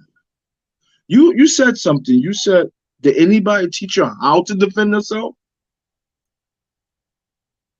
Did anybody teach you about awareness, how to be discerning of people, the people you're around? I know of a lot of people who have been what's the word? How do you say it? They've been terminated, and they were with people that everybody would have counted as a friend. That's family, y'all. But you don't know that person's heart. You don't know. You really didn't see the signs that person was extremely jealous of you, envious of your position. Where I work, people are envious of my position because of the title. So when I see it, I'm different. I'm 40. I'm from East New York, Brooklyn. I have a way I was raised to deal with conflict, and I have a way I deal with it now, especially as a gun owner. I deal with it a little differently. I approach a young man, I say, hey, can I talk to you? Yeah. I notice that whenever I have the table and talking, you interject with a totally different subject. And it's always in the direction of trying to expose me for something that's not true. You do it with a smile on your face, but here's what I'm guessing. There's really a snarl in your heart. So I'm asking you right now, man to man, do we have a problem? What can I do for us to have a better relationship? Oh, no, man, no, I'm just joking. Come on, man, no. No, man, no. I let you get away with it this Saturday, that Saturday, and that Saturday. We need to have a conversation? And a lot of times, there are men that don't even know how to have these type of confrontations without it turning to fisticuffs and gunshots. And you know what? I'm just gonna put something in his drink. Notice you said confrontations instead of conversations. Which one do you want to have? Do we want to have confrontations or do we want to have conversations? Remember I said understand conversations. Remember I said understand the trauma. Understand the trauma. And see, remember what I just talked about earlier. Energy, patience, teaching, coaching, advocacy. See, trauma and patience cannot live in the same room. No. Trauma and patience cannot live in the same room. And so if you are not honest about your traumas, do you even have the patience to have a conversation? And that's a good thing because like when I go to my daughter's school, like I let her speak in front of me, and it's like I tell the teachers and the principal, like I give her the opportunity to talk because growing up we was taught to, oh, don't talk back when I'm talking to you. Well, how do you know what I'm feeling if I can't say anything?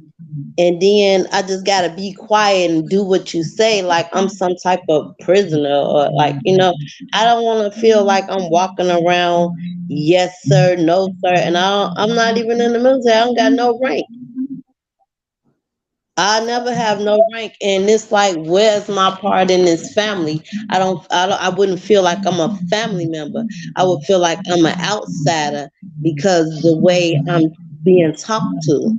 So it's like I wouldn't want to open up to you if you're not allowing me to express how I feel about a situation. So when I go to school, I'm gonna like be in defense mode of whoever say something to me because of what just happened to me at home and how they respond to me when I have something to say. And that could go outside of just home. It could also go to your work. Like if you having like your bad day at home could trigger how you going to in school, just walking down the block or anything. So sometimes if you don't approach a person the right way, like that could all means a lot, especially if you coming from like I come from a house where my grandma didn't tell me good morning, but she'll look at the boys without no problem. Oh, y'all ready for y'all day? Like no one did nothing to this lady. This is a brand new day. The sun is shining. You should thank the Lord. You got a Bible. Why not use it? And then you turn around and you look at me and you just vague on everything. The food ready. Can I get a hello? How did you sleep? I know you have problems going upstairs. Your legs okay? You know, and it's like even to this day, she it's like that's just how I guess her era grew up catering to men because that's what they were to do. But I don't know if it's like a thing that she has with girls, a grudge or so, but women probably were catty back in the day. And it's like she don't trust no woman outside of the ones she grew up with. I can see that. I just want you to know your voice matters and encourage your daughter to say things that are realistic every day because I wish that someone in the community would have gotten to you to tell you about your grandmother's trauma so that you could understand that though you should get a good morning every day, I'm going to say good morning to me. And I'm not going to always expect, though you should, but I'm not going to always expect them to give me the best all the time because sometimes the best may be hard to come by. And I feel like when I go in the bathroom, like, and it didn't, and when I noticed that, I was about like in the sixth grade when I started being bold enough to say stuff to her because it was more so like, you know what, I had it with this. Like, if ain't nobody gonna say it, I'm gonna be the first one to say it, and I don't care how she feel about it. And I recall she used to take one of my little brothers everywhere with her, grocery store and everything. And I had a little sister a few years younger than me. And one day I just looked at her and I said, "Why you don't never take? Why you don't never take?" I challenged her. I'm I, I, Keep going, Miss Studs. I said, "Why you don't never take my Juanita with you?" She said, "Because it's hard talking to her and telling her what to do." I said, "Well, she won't never know nothing if you don't teach her. So you need to start taking her with you more. Maybe she'll learn how to conduct herself as a woman outside. Didn't you take me with you when I was around that age?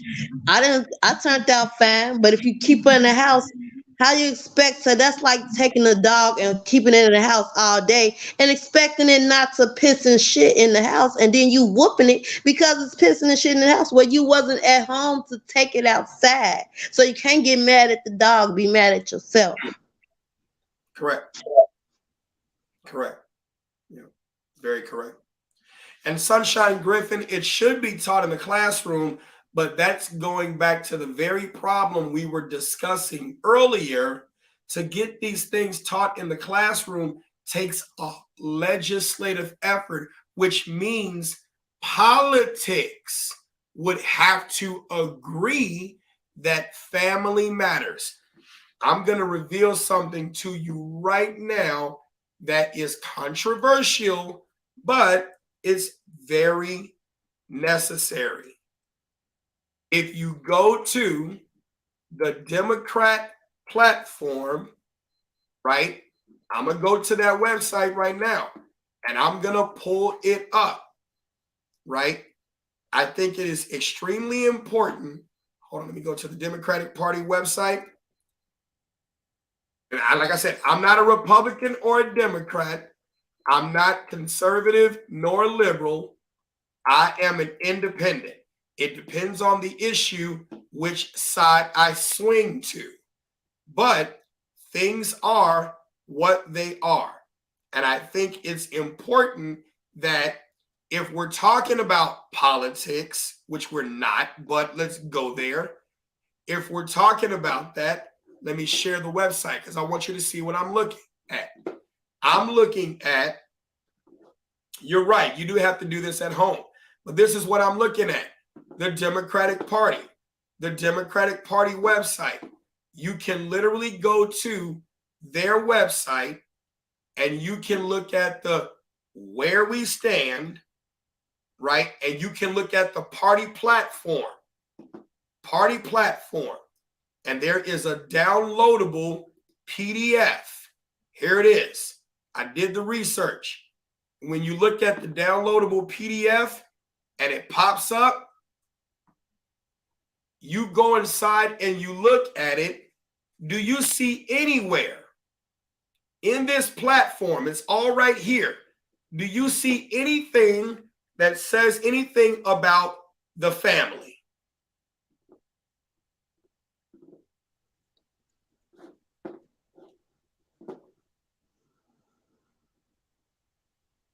And I'm not trying to get you to side Republican or Democrat. This is just plain research. I don't see anything about specifically the family. Then you go to the Republican Party. Like I said, I am not trying to sway you. Don't you let me do that. You do what you feel you need to do as it relates to your interest. Your interest. But if I am a person who's, don't look at that picture because I'm not advocating for any one side, anything. I'm not doing it. I'm just talking about the research, right? Here is the Republican platform. And in that platform, what is one thing? I'm going to blow this up. What is one thing that you see in the platform as you begin to, now, of course, yes, white, it is what it is, right? What is one thing that you see in here? Family. Family. Yeah, I had took a course once. It was like called the Get Ahead program. I used to live in Danville, Illinois, and it had basically taught us the difference between how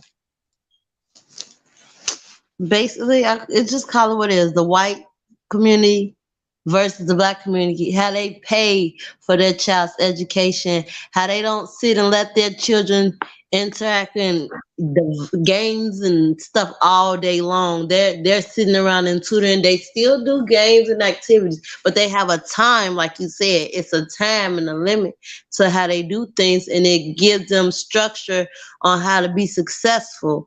Where we too busy arguing, fighting, going out, drinking, partying, and worried about the next person's household and the latest gossip, and we too distracted on what's really going on in the world, where they literally teaching their kids about real estate, teaching their kids about like how to determine what friends are good for you, and like they're teaching them these things. But we just all messed up as a community. We got to be careful because while there is validity to what you're saying, we don't want to overgeneralize because there are plenty of white Americans and other races that go abroad and find themselves victimized in other countries. Right. So I know where you're coming from. I'm just providing that context for those who would make those comments to say, well, we got white folks that do it. You know what I'm saying? We want to be fair in this conversation, but when we're looking at things from, because remember, those of you all who have followed me, you heard me talk about in the family credit report, what societies do you belong to? What cultures do you belong to? What families do you belong to? And what are the definitions of husband, wife, father, mother, and the roles and expectations? And are you taught the knowledge, skills, and abilities in that? And a culture could be a political culture. So if you're Democratic, it's that. If you're Republican, it's that. So then when you go to the party's website and then you download the party platform, if the Democrat platform, and I didn't make this up, that's why I put it on the thing. If the Democrat platform says very little to nothing about families, but the Republican Party talks about families, and even let's go to that, because I'm not trying to sway you as I'm a person who does research. When I go down to this, right? I go down to this. You can read it if you want to, whatever, right? I just want to look at family because that's my target market, right? And when you look at family, come on, get down, why get yourself down here? Look, when you look at family, get on here. I think it said 31. Let me get to that. It's probably why I had the table of contents, Mike. 31. I think this is it. Blah, blah, blah, blah, blah. No. Internet freedom. Oh, that's why I'm on the wrong page still. All right, we almost there. We almost there, y'all. Here we go. When we get to page 31 in this platform, here we go. Great American families. American values. We are the party of independent individuals. Whether you believe it or not, I'm just saying this is what's there. Families, schools, congregations, neighborhoods to advance the ideals, right? Society is at a crossroads. I'm not going to read the whole thing, right? Marriage, family, society. It is the foundation of civil society and the cornerstone of the family that is natural marriage, the union of one man and one woman. This is not against the LGBT community, for the record. I'm just reading what's on the platform. I didn't say it, right? It's daily lessons, cooperation, patience, mutual respect, responsibility, self-reliance are fundamental to the order and progress of our republic. Strong families, depending upon God and one another, advance the cause of liberty by lessening the need for government in our daily lives. Is there anybody who does not agree with that statement? I ain't talking about the whole one man, one woman. I leave that to you. But the statement I highlighted, it's daily lessons, cooperation, patience, mutual respect, responsibility, self-reliance are fundamental to the order and progress of our republic. Strong families depending on God, if that's you religious, cool, whatever's, right? One another, and advance the cause of liberty by lessening the need for government in their daily lives. As a person who values family, I agree with that statement. Even if I'm not a 100% Republican, even if I'm not a 100% Democrat, how can I sit there and be an independent thinker and do the research? Right? As a single parent too, I agree with that, because it's like women, we can't just easily, well, we shouldn't. Some women can. We can't just be out here just finding a new man just because we single, we want protection. It's not gonna work. It's not supposed to work like that. A man could really do that. They could literally just go around and hop around. But a woman, if you're a single parent or you got children, one child, two, you literally supposed to like take time with your children and work on yourself and let that man find you. Or that's how I look at things, because then when people in a relationship and they don't have children, that's even better for them, because they can like identify with each other and what's needed and what they could work on as a couple and build a family. True enough. Let me So ask. Go ahead. yeah, I'm listening. Let me ask one question. Shanquella, we're going to bring it around back to the topic of the room. Shanquella, when the family is seeking justice, is that relying on the government? More so, I want to think, when I hear the word seeking justice, it's like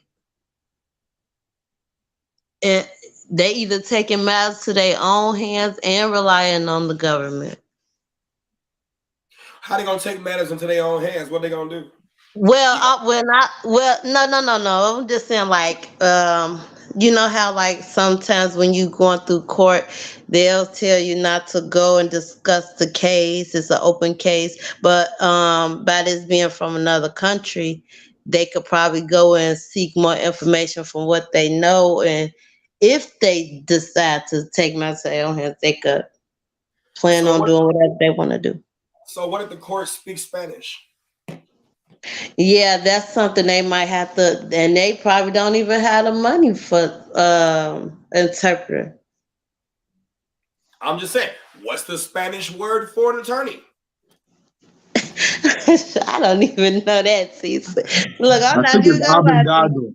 abogado. I know. I forgot. I'm just saying. Well, if you don't know, if we don't know, Abogado, yeah. right? If we don't know the Spanish word for an attorney, how you gonna get justice? Exactly, and that's what I was explaining. Like, because I'm saying to myself, like, that's the thing. Like, they they only could go off for hearsay right now. They don't know the truth, and But that's how? the But here's this. It's a good point, man. Yeah. How are they going to get justice for this young lady if the government doesn't and they're not going to outright say, I guarantee you, with as big as my following is, I ain't saying I'm like Lil Durk or whomever got a huge, but with what I got, I hear people telling me I watch your videos all the time. I wouldn't be surprised if there was someone from the Mexican government watching this and saying, I'm glad he's saying it because I can't. We don't have no interest in solving your problem. exactly. Your American problems between you two black people fighting don't have nothing to do with Estados Unidos Mexicanos. It don't have nothing to do with it. You did it here, but we're not going to get into an international beef because you two Americans can't get it out. It's commonplace in America. You got the United States government that don't even do nothing about y'all deleting each other in larger numbers in your own community. Now you want to come over to Estados Unidos Mexicanos and expect us to give you justice rapido? And that's something I thought too. And at first, I was thinking that I'm like, they probably looking at it as like, okay, black on black crime next, and it's just how it goes. And then it's like, even though like I might listen to certain music because it's basically on the radio, I go to 104.3, certain songs be on there. Even though I like the beat, I like the songs, sometimes it might be degrading. Like, I'm trying to less like listen to certain things now that I'm like getting older and I'm going into a certain career pattern in my life. It's like it's leading me away from that rap. So it's like I don't like it like I used to like it.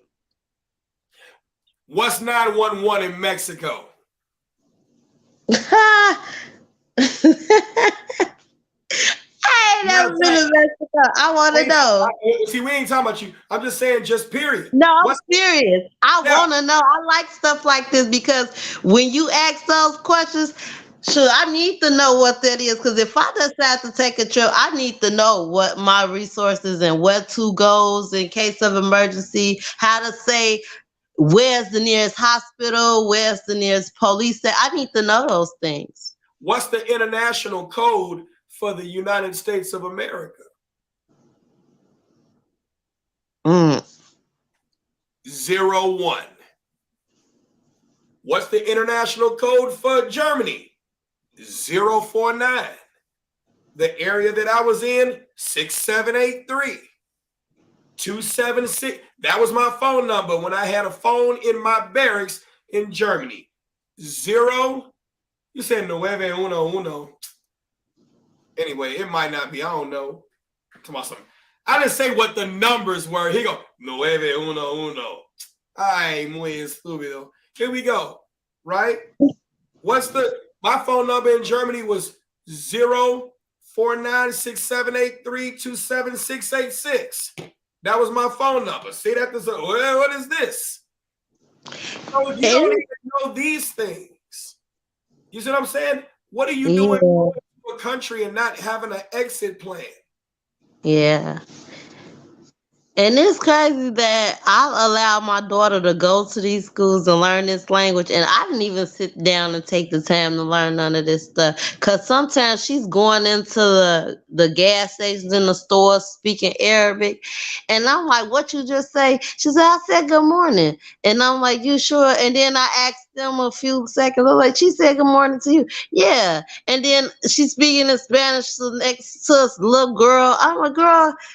Well, if we get lost, you definitely gonna find a way because I'm gonna try to learn some stuff though. I need to learn some language.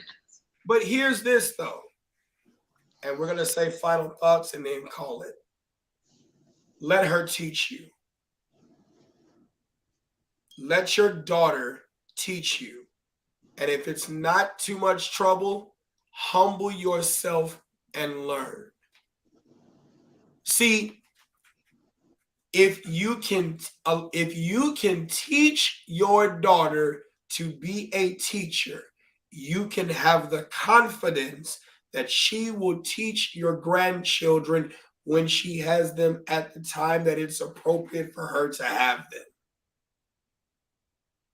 If we don't allow our children to give back to us what was given to them, how do we know they know? And how do we know they know how to teach?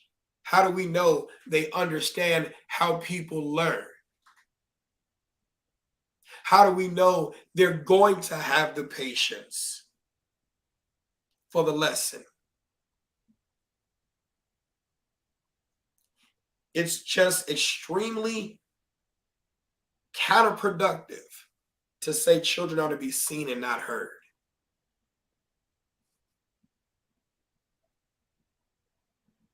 We got to do better. We can do better. Hopefully we will do better. Because if we don't do better, Kanika Jenkins not getting justice. This young lady's not getting justice. And we sit there and say things about when more well-to-do neighborhoods get into active shootings, thoughts and prayers, rinse and repeat. It's the same thing in our community too. And we have become so desensitized about death, we don't even dress up for it anymore. We just get an airbrushed t-shirt and that's it. Final thoughts. One of my final thoughts is that what it takes to think of someone else's trauma before you just trying to get yourself to be understood, that takes a level of humbling that a lot of people are not willing to go to and then wonder why they're not successful in their relationship. I've learned at this stage of life, humility is worth its weight, and that weight is above gold and rubies and diamonds. You can save a life with humility. Outstanding. Final thoughts, Ms. Stutz. And I appreciate you all sharing. And those of you all in the comments too, maybe y'all like, I'm not coming up my edges. I'm not. Well, my final thoughts are basically if you have a gut feeling about things that you see a pattern in and then you think it's not right, just go with it. Like it's unfortunate what happened to her. Condolences to her family.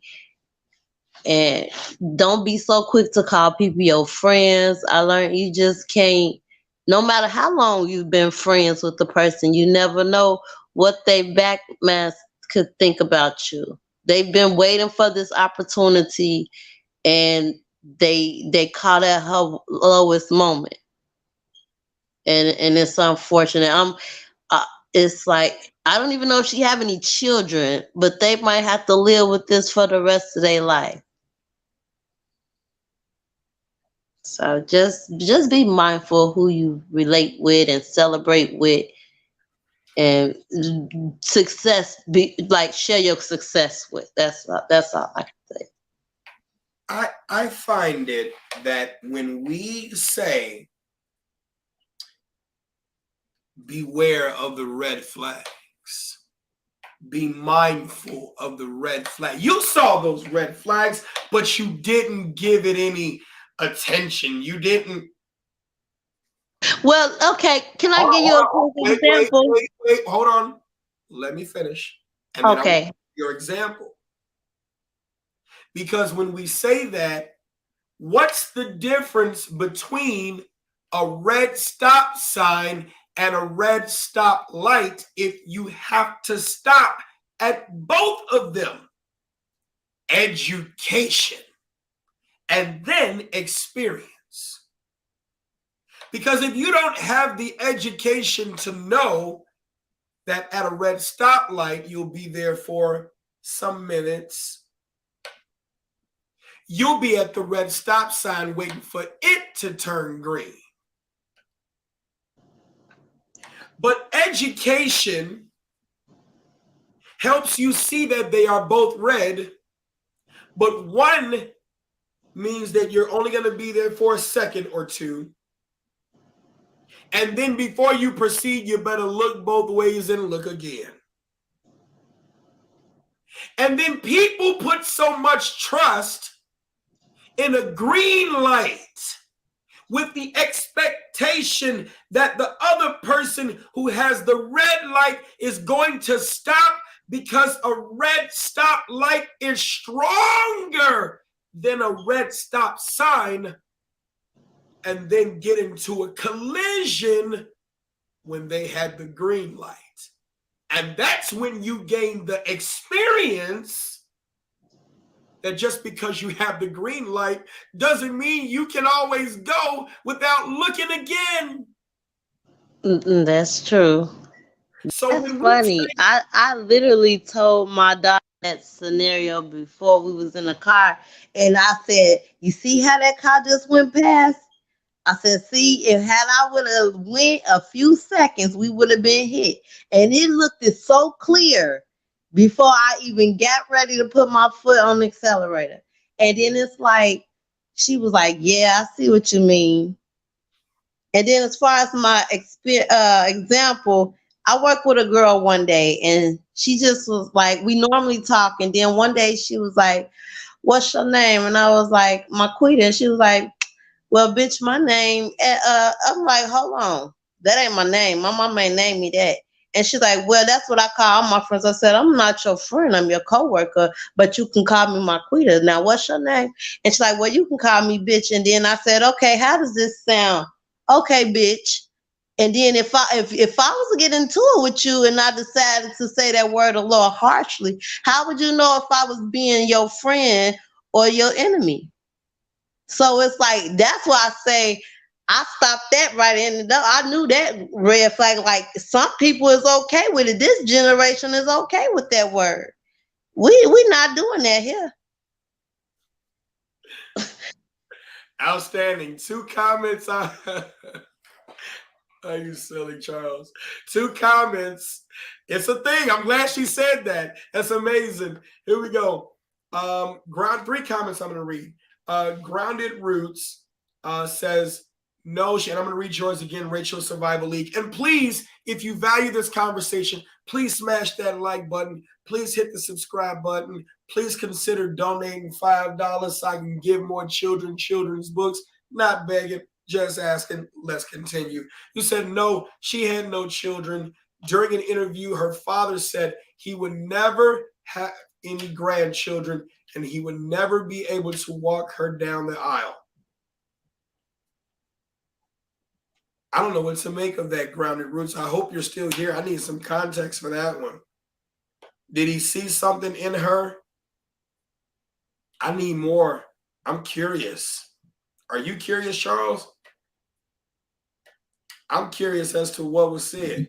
Hey man, we need some context. We need some context. I have 3 daughters, and I'm thinking about that young lady in, what was that, Mexico they were in? Yeah.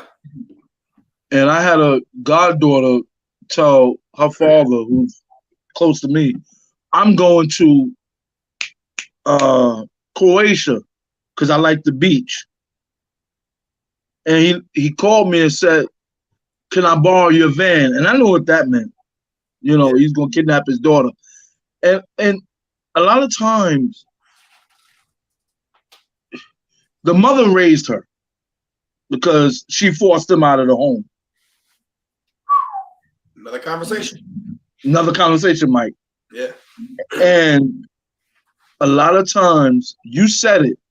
It's not a very popular thing you said, but you said a lot of these women are to blame for how their children come out because of what they taught them and didn't teach them. And my thing is, if we take it away from women and men, if we take it away from mommy and daddy, if we take it away from parents, and we look at it as teacher, the teacher is responsible for the outcomes of the students and the lessons they learn. Now, the teacher is no longer responsible once that child has moved past that and gone into other grades, but immediately upon test time and making sure that they have mastery within the final few weeks, yeah, you're still responsible. And so I want to look at some other comments here because it's definitely important. Thank you, Sunshine Griffin, for the share. Rachel Survival League, and I'm going to get to the rest of you all. Rachel Survival League. People nowadays have a misconception of self-value and little to no sense of a moral compass. They just want to go viral, unstable and inadequately adapt to manage their emotions. Rachel Survival League, is very important that you said that, but whose responsibility is to teach them about the conception of their self-value? And then it's just like prime example, if you were in the military and I sat there and gave you a map and I gave you a compass and I gave you other land navigation tools, infilled you in the middle of a cornfield and said, find this point. How many of you can shoot an azimuth? How many of you know what true north is? Yeah, that face right there. You see what I'm saying? Trying to pull out a smartphone. Oh no. You said asthma, right? Because I've had asthma. Not asthma, azimuth. Oh, I could, because I'm good at the asthma. I'm good at that. Hey, and you will be too when I snatch that phone away from you, and all of a sudden you see that Black Hawk flying out. Now you got to find your way. I'm just saying, how many people don't have a compass? They can't find their direction on land. So if you can't find your direction on land, what's a moral compass? And so when you got parents who want to go viral for embarrassing their children, can you blame the children for wanting to go viral for expressing their feelings in an environment where you don't need the phone, where you should be able to express your feelings and fail in a home where you're supposed to strategically fail so you can succeed by learning, because there's a lesson that should come after that failure? Hey, Mike, I have a question real quick. I was having a conversation and it would seem to me that people are rather entertain than provide assistance. And I was curious to when did that change in society? Because I remember when I was younger, the older folk, if they saw us fighting, they wouldn't pull out their old camcorders and watch and video record. They break it up, and get involved in the situation. And I wonder if it has something to do with the fact that a lot of us were raised by the TV and not a parent, especially during the era of when the crack, epidemic, the crack epidemic. I'll tell you like this: we blame things on the crack epidemic and the drug epidemic, and it has a part to play. But I think when people give us other reasons to blame stuff on, instead of looking at the fact that the elders stopped teaching. The elders stopped inventing. The last inventions were when, the last lessons were when. It should be absolutely no reason why every February we spend 28 days learning about most of whom have died and we have not replaced them. Why are we still talking about why are we still talking about the Reverend Jesse L. Jackson? Why are we still talking about the Reverend Dr. Martin Luther King alone? Why are we still talking about Sojourner Truth and Malcolm X and Marcus Garvey? Why are we not talking about the leaders of the future that we should build up today? We value the past more than we see value in our present. Yeah, it's been over That's a different over conversation, 50 Mike. years since I heard of an inventor that really come from like the black culture alone. Like, yeah, that's true. It's been a long time. Every time I see these schools, Black History Month is very vague, like 6 people every day. Is you learning about the same 6 people for the entire month? I have a just shut up. I don't want to listen to that anymore. Wake up! One day this shut Yeah, up. we Wake up! wake up. Stop sleeping. I don't want to listen to Martin Luther King anymore. I know his dream. I want to see some newfound thought, some newfound directors. What about this black boy who's been trying to show you he knows how to pronounce and read? He's a speed reader. But guess what? We don't value intelligence in our community. We bully them. We beat them up.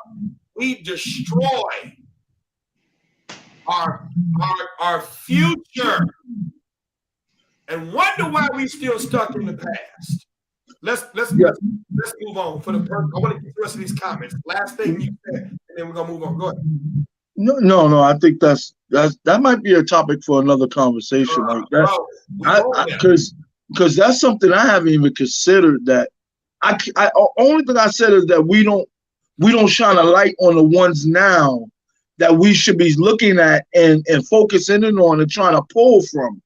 We kind of put them off to the side, and we shine a light on the ones who dress real nice, who talk real nice, who drive nice things, and they're shiny. But we ain't looking at the ones that got it from the mud. Or better yet, why haven't we made a home and embraced those who have failed, so we can learn the wisdom that they have to give from the lessons of what they have learned? We gotta have this conversation, Mike. Do you think that comes from the days where it was slave nigga, like field niggas and house niggas, where when you have that? No, I'm just listen though. I just want to pause. Okay. Hold on. We got past that. We got to change the terminology. Okay. So let me say this. When I was growing up, I used to do hair. You can put 2 C's on it. Okay. You can't use the G. Okay. So when I was growing up, I used to do hair. So I always did. First, I started off with just my friends' hair at school. Then it moved to family members being strangers. So I had one family member who reminds me of Kanye. He's he like very well known, and he literally was the only one supporting me, going around showing me how to make my business cards through Vistaprint and everything. So as I got older, I would have these relatives come in who never helped me, putting the input on how much I should charge, what I should do, this and that. But they never pulled me in like he did and said, hey, you need to stop hanging out so late. You're a young lady. You need to do this. Like, he literally pulled me out of that. I want to say back then what was they called ratchet. Now, I wasn't as ratchet, but I was more like a okay, I can do what I want to do. I make my own money. Can't nobody tell me nothing. I thought I was a little young, grown girl. So then it's like when they come around, it's like they only going to get something like what they using me, like they want to get something out of it, and it's like these people are very like resourceful. They know a lot of things. They could help me out with things I didn't know. They didn't help me, but he did. So it's like, and I had one auntie tell me, "Oh, you will never get to where I am." But I was always there when she needed me to help her do something. And I'm like, what's wrong with people being where you you at? Why we can't be equal? Why you gotta be 3 steps over us? True. True. That's ooh. Thank you, Charles. I saw you. Yeah, you gotta find a way to say it. I still use the emphasis, but here we go. So Magdalena says she was naive and really didn't listen to her gut feelings. She trusted the wrong people, but your gut will tell you something, but how many of us have actually ignored our gut because it didn't make sense? You know what I'm saying? Yeah. So we got to put more context behind that. Long and short of it, she wasn't trained. Rhonda said, lock them all up. Shouts out to Rhonda Ezell, Chicago Guns Matter. The reason why we got the concealed carry that we have in Chicago, Rhonda's a huge part of that, especially she was one of the first challengers to that, the Chicago handgun ban. So shouts out to Rhonda Ezell and Chicago Guns Matter. She said, lock them all up. It ain't going to happen. Pedro Martinez Gonzalez Juarez is not coming over to Estados Unidos and talking to doggone Attorney General Merrick Garland and say, hey, let me get those 6 black folks over to Mexico so we can charge them for killing another black person. They're not going to do it. It's not going to happen. Here we go. And America may not, and I will say may not, I believe they don't, but I could be wrong. They may not have any jurisdiction to even prosecute that crime, especially if it happened on a territory that America does not own. We hear Darrell Brooks say subject matter jurisdiction. The United States doesn't have subject matter jurisdiction over anything in Mexico. That's why they had to get a treaty for extradition, the permission. Right? Here we go. Shanquella's father said it's in God's hands. I kind of want to hear what the father had to say. We're going to go do probably another one later. Thank you, Sunshine, for sharing that. Appreciate that. Back to basics, you said when the homes became broken, you can't correct others' children now or you will be in a fight. I correct others' children every day. It's not what you do, it's how you do it. And how you teach it too.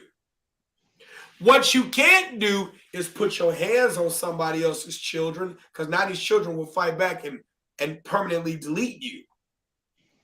But it's how you go about doing it. I do it every day. I do it every day.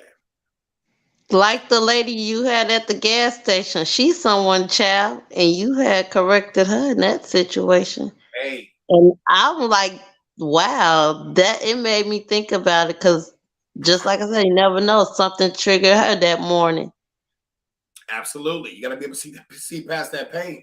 Here we go. Nick Schiller. I hope I said it right. Scheller. Now kids are being raised by the world through unmitigated internet access rather than spending time with the family and in-person interactions outside the school. Nick, let me tell you where that comes from. How many of you all read to your children multiple books consistently every day? If you don't do that, that's the reason why they spend more attention on TV and in YouTube and in other places. They want your attention. But you, not you, Nick, but I'm just focusing on those who are watching, you will sit there and tell yourself, and I love it, as a children's book author, MikeBrownsBooks.com. And thank you, Shanice, for your donation. As a children's book author, I have my whole 36 plus books set up, all $5 a piece. And then I'll have parents come up to the thing. Hey, son. Hey, daughter. What kind of book do you like? Fuck. Now, granted, I get why you're doing it. But I have never walked into a college class or even a high school or a grammar school class, and then a teacher asked me, hey, Mike, what type of math book do you like? No! We were given the books. Hey, what type of reading book do you like? Or history book? No. We were given suggestions in terms of what to read. We were allowed a lot of latitude in certain cases as to what to read. But when it came down to the core curriculum, we were told what we were going to read. And the teacher taught from that. And we learned from that. But the reason why you allow your child to have a lot of choice is because you'd rather them read something they like so you don't have to read to them, because you didn't do it early. You didn't teach them the value about reading early. So now you want to wait until they can comprehend and speak to you. Well, and I get it. I'm not mad at you, but I want you to understand, I understand why you do that. As an adult, we are beings that like to receive the communication that we give. And so that's why you wait until your child can communicate with you so that you can get back what you're giving to them as reassurance that you're doing it right. Instead of understanding the brain is taking in what you are showing, putting out there, and distributing. That's why I have my daughters, exposure comes before comprehension. And we say that every day. So they know I am teaching them at 5 and 4 to be teachers. To be teachers. If they don't know nothing else, God forbid if I die tonight, exposure comes before comprehension. And they can clap it out, sound it out. Because exposure comes before comprehension. That's how the brain works. Expose them to the lessons that you think they may not understand, because the more they hear it. You know what I have my daughters doing like early in the morning? Sometimes I have them doing 5 plus 5 is 10. They may not know how to get to it, but guess what they know? 5 plus 5 is 10. I'm exposing them to the order, the operations, before it even makes sense. That's good, he said, because I thought I was like being too strict, teaching my daughter to do like at least 10 math problems in the morning, read for 20 minutes in a day. Like that was her routine since she was about 5 years old up until, and it's like it got more over the time. Like, and the teachers used to say, oh, she couldn't read that fast. I gave her the Jackie Robinson book and she read it and they was like, really? Oh yeah. And because they kept saying she didn't read that fast. I said, I believe she did. I don't think you can listen to someone who's reading in silence. Like you can't, so then it's like as she got older, she started helping children and teaching them how to read. So I understand. Sherry, you got a perfect point. This is messing up tourism, and they want this brushed under the rug as fast as possible. That's why they ain't gonna get no justice. It ain't gonna happen. The U.S. State Department already said we're not aware of any crime that was committed Come on now. Now you know if somebody's neck and back has been broken, in that context, you do the death investigation 9 times out of 10, you're gonna find that this occurred because of some blunt force trauma. Come on now. You know that's a homicide. But guess what? What you just found out, parents, is it is what the government says it is. If the government says it's not a homicide, what you gonna do? Force them to prosecute?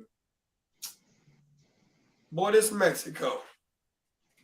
Mi corazoncito es luto por tu amor. You better get some aventura, baby. ¿Entiende? What's that drink they talk about so much? Hey, we ain't gonna have no. I'm just saying, it's like it's promoting them, No. and it's like it's foolishness. I knew what I was saying. I knew what I was saying and what I was saying when I was saying it. We ain't gonna go that route. No, I knew what I was saying. I know what I'm talking about. Save your channel. All right. I'm just saying. Save your channel. Ain't my channel. Boy, you trying to. Whole time you're gonna have Chicago's next mayor, Louis Garcia, try to come to me talking about some. Hey, Mike, we gotta talk. Hey, I'm not talking to Chewy in that manner. Hey, nice to meet you, Mr. Mayor. Yeah, Chicago mayors, they're interesting. Hey, Chewy Garcia gonna be the next mayor of Chicago. Watch my word. You heard me saying tonight. What's his name? Jesus. Chewy Garcia will win. He will win. He'll be Chicago's mayor. All right, last couple comments, and then we out of here. The tower time. And you shall teach them diligently to your children, and shall talk of them when you sit in your house, and when you walk by the way, and when you lie down, and when you rise up. The best thing to teach God's word. And I'm going to leave it there, because I already know what channel that is. Hey, tower time. I got a proposition for you. I hope you still here. I need one of those cards. Hey, I'll pay you. I'm a children's book author, and I know you all got one of those black cards that got the thing, and you put the literature in there. I want one. I need one for my books. Where can I get one? There's a place that's. I know this is a Jehovah's Witness on here. I want it. I want that card. It's black. It's got nice wheels. Like you go off-roading with the cart, because you got a witness everywhere, and I love it. I need that cart, and I know y'all make it. And it's a secret. I want to buy it. What's your price? Yes. I want to buy. I'm serious. Y'all got some retired witnesses who don't want to witness no more. They work in the administrative office, and they got old carts in the crib. And I said, oh, Mike, you said you're not a Jehovah's. All right. Hey, you don't know what you ask. You don't know what you ask. But as a follower of Jesus, do you know a Jehovah's Witness? Do you know a Jehovah's Witness? Oh, he said I can find you one. Hey, 773-644-5000. That's my name. I'm serious. I want to buy one. I will pay the Jehovah's Witness. No, I will pay the higher price, because I'm not a witness. I know the Jehovah's Witness discount. I don't want the discount. I'll pay the full price. I need it because it's the perfect thing for me to go out with my children's books. And I'll put a section for tracts for Jehovah's Witness just because I support. You know what I'm saying? I'm not, it sounds funny when I'm saying it, but I'm dead serious. Okay? All right, here we go. And no, I do not watch El Mundo. All right, hey. I'll look for your contact info in the description. Outstanding. Thank you, Tower Time. That would mean the world to me. I promise it would, because it would help me be able to move around with the books, and I could do so much. Just like not you, but you get what I'm saying with the books. You get it. You know what I'm talking about. All right. You know what I'm talking about. Thank you very much, Shanice, for your donation. Always wonderful. Always, always, always. Thank you very much. All right, y'all. Who has been a great show? It's been a great show. Everybody that commented, love y'all. Promise. Miss Keita, she came back. It's been amazing to have y'all here. Thank you, Sherry. I appreciate you. Sherry Italy. I hope all of y'all subscribe either to Instructor Mike or go to Dad I Wish I Knew. I'm putting more content there. That's why you see this. When we talk about firearms, you're going to see the Instructor Mike branding. But this wasn't that night. Tonight, we was going to talk about this situation, and that's why it's branded like this. Okay? If you missed the whole show, you can watch it again, or you can catch it on my podcast, right? Or you can catch it on my podcast on the mic with Mike. On the mic with Mike. It's anywhere where you can find a podcast. I will upload this episode. You all have a wonderful night. Please like, comment, subscribe, all that great stuff. Don't forget those resources. Yeah, contact me. I still want them. 773-644-5000. And that way I can get you those journals so that you and your daughter can start, journaling stuff, because that's where you're going to see the real value is when you see how many lessons you're actually teaching. Okay, thank you. Because I ask parents all the time, you got an issue that you're dealing with, where are your lesson plans? And I'm not saying that to make a person feel bad. It's just a question, where are your lesson plans? Y'all want to say no manual for parenting? No, you just are not planning. Oh, my daughter's, she's interested in boys. That's not a new thing. It's not new. You're just brand new. It's new to you. So come on, let's do the work. Thank you. You gentlemen taught me a lot. I was listening, not just laughing and talking. I really was listening. Oh, I know Thank you were. so much. I know you were. Keep a log so you can backlog. Outstanding. You're correct.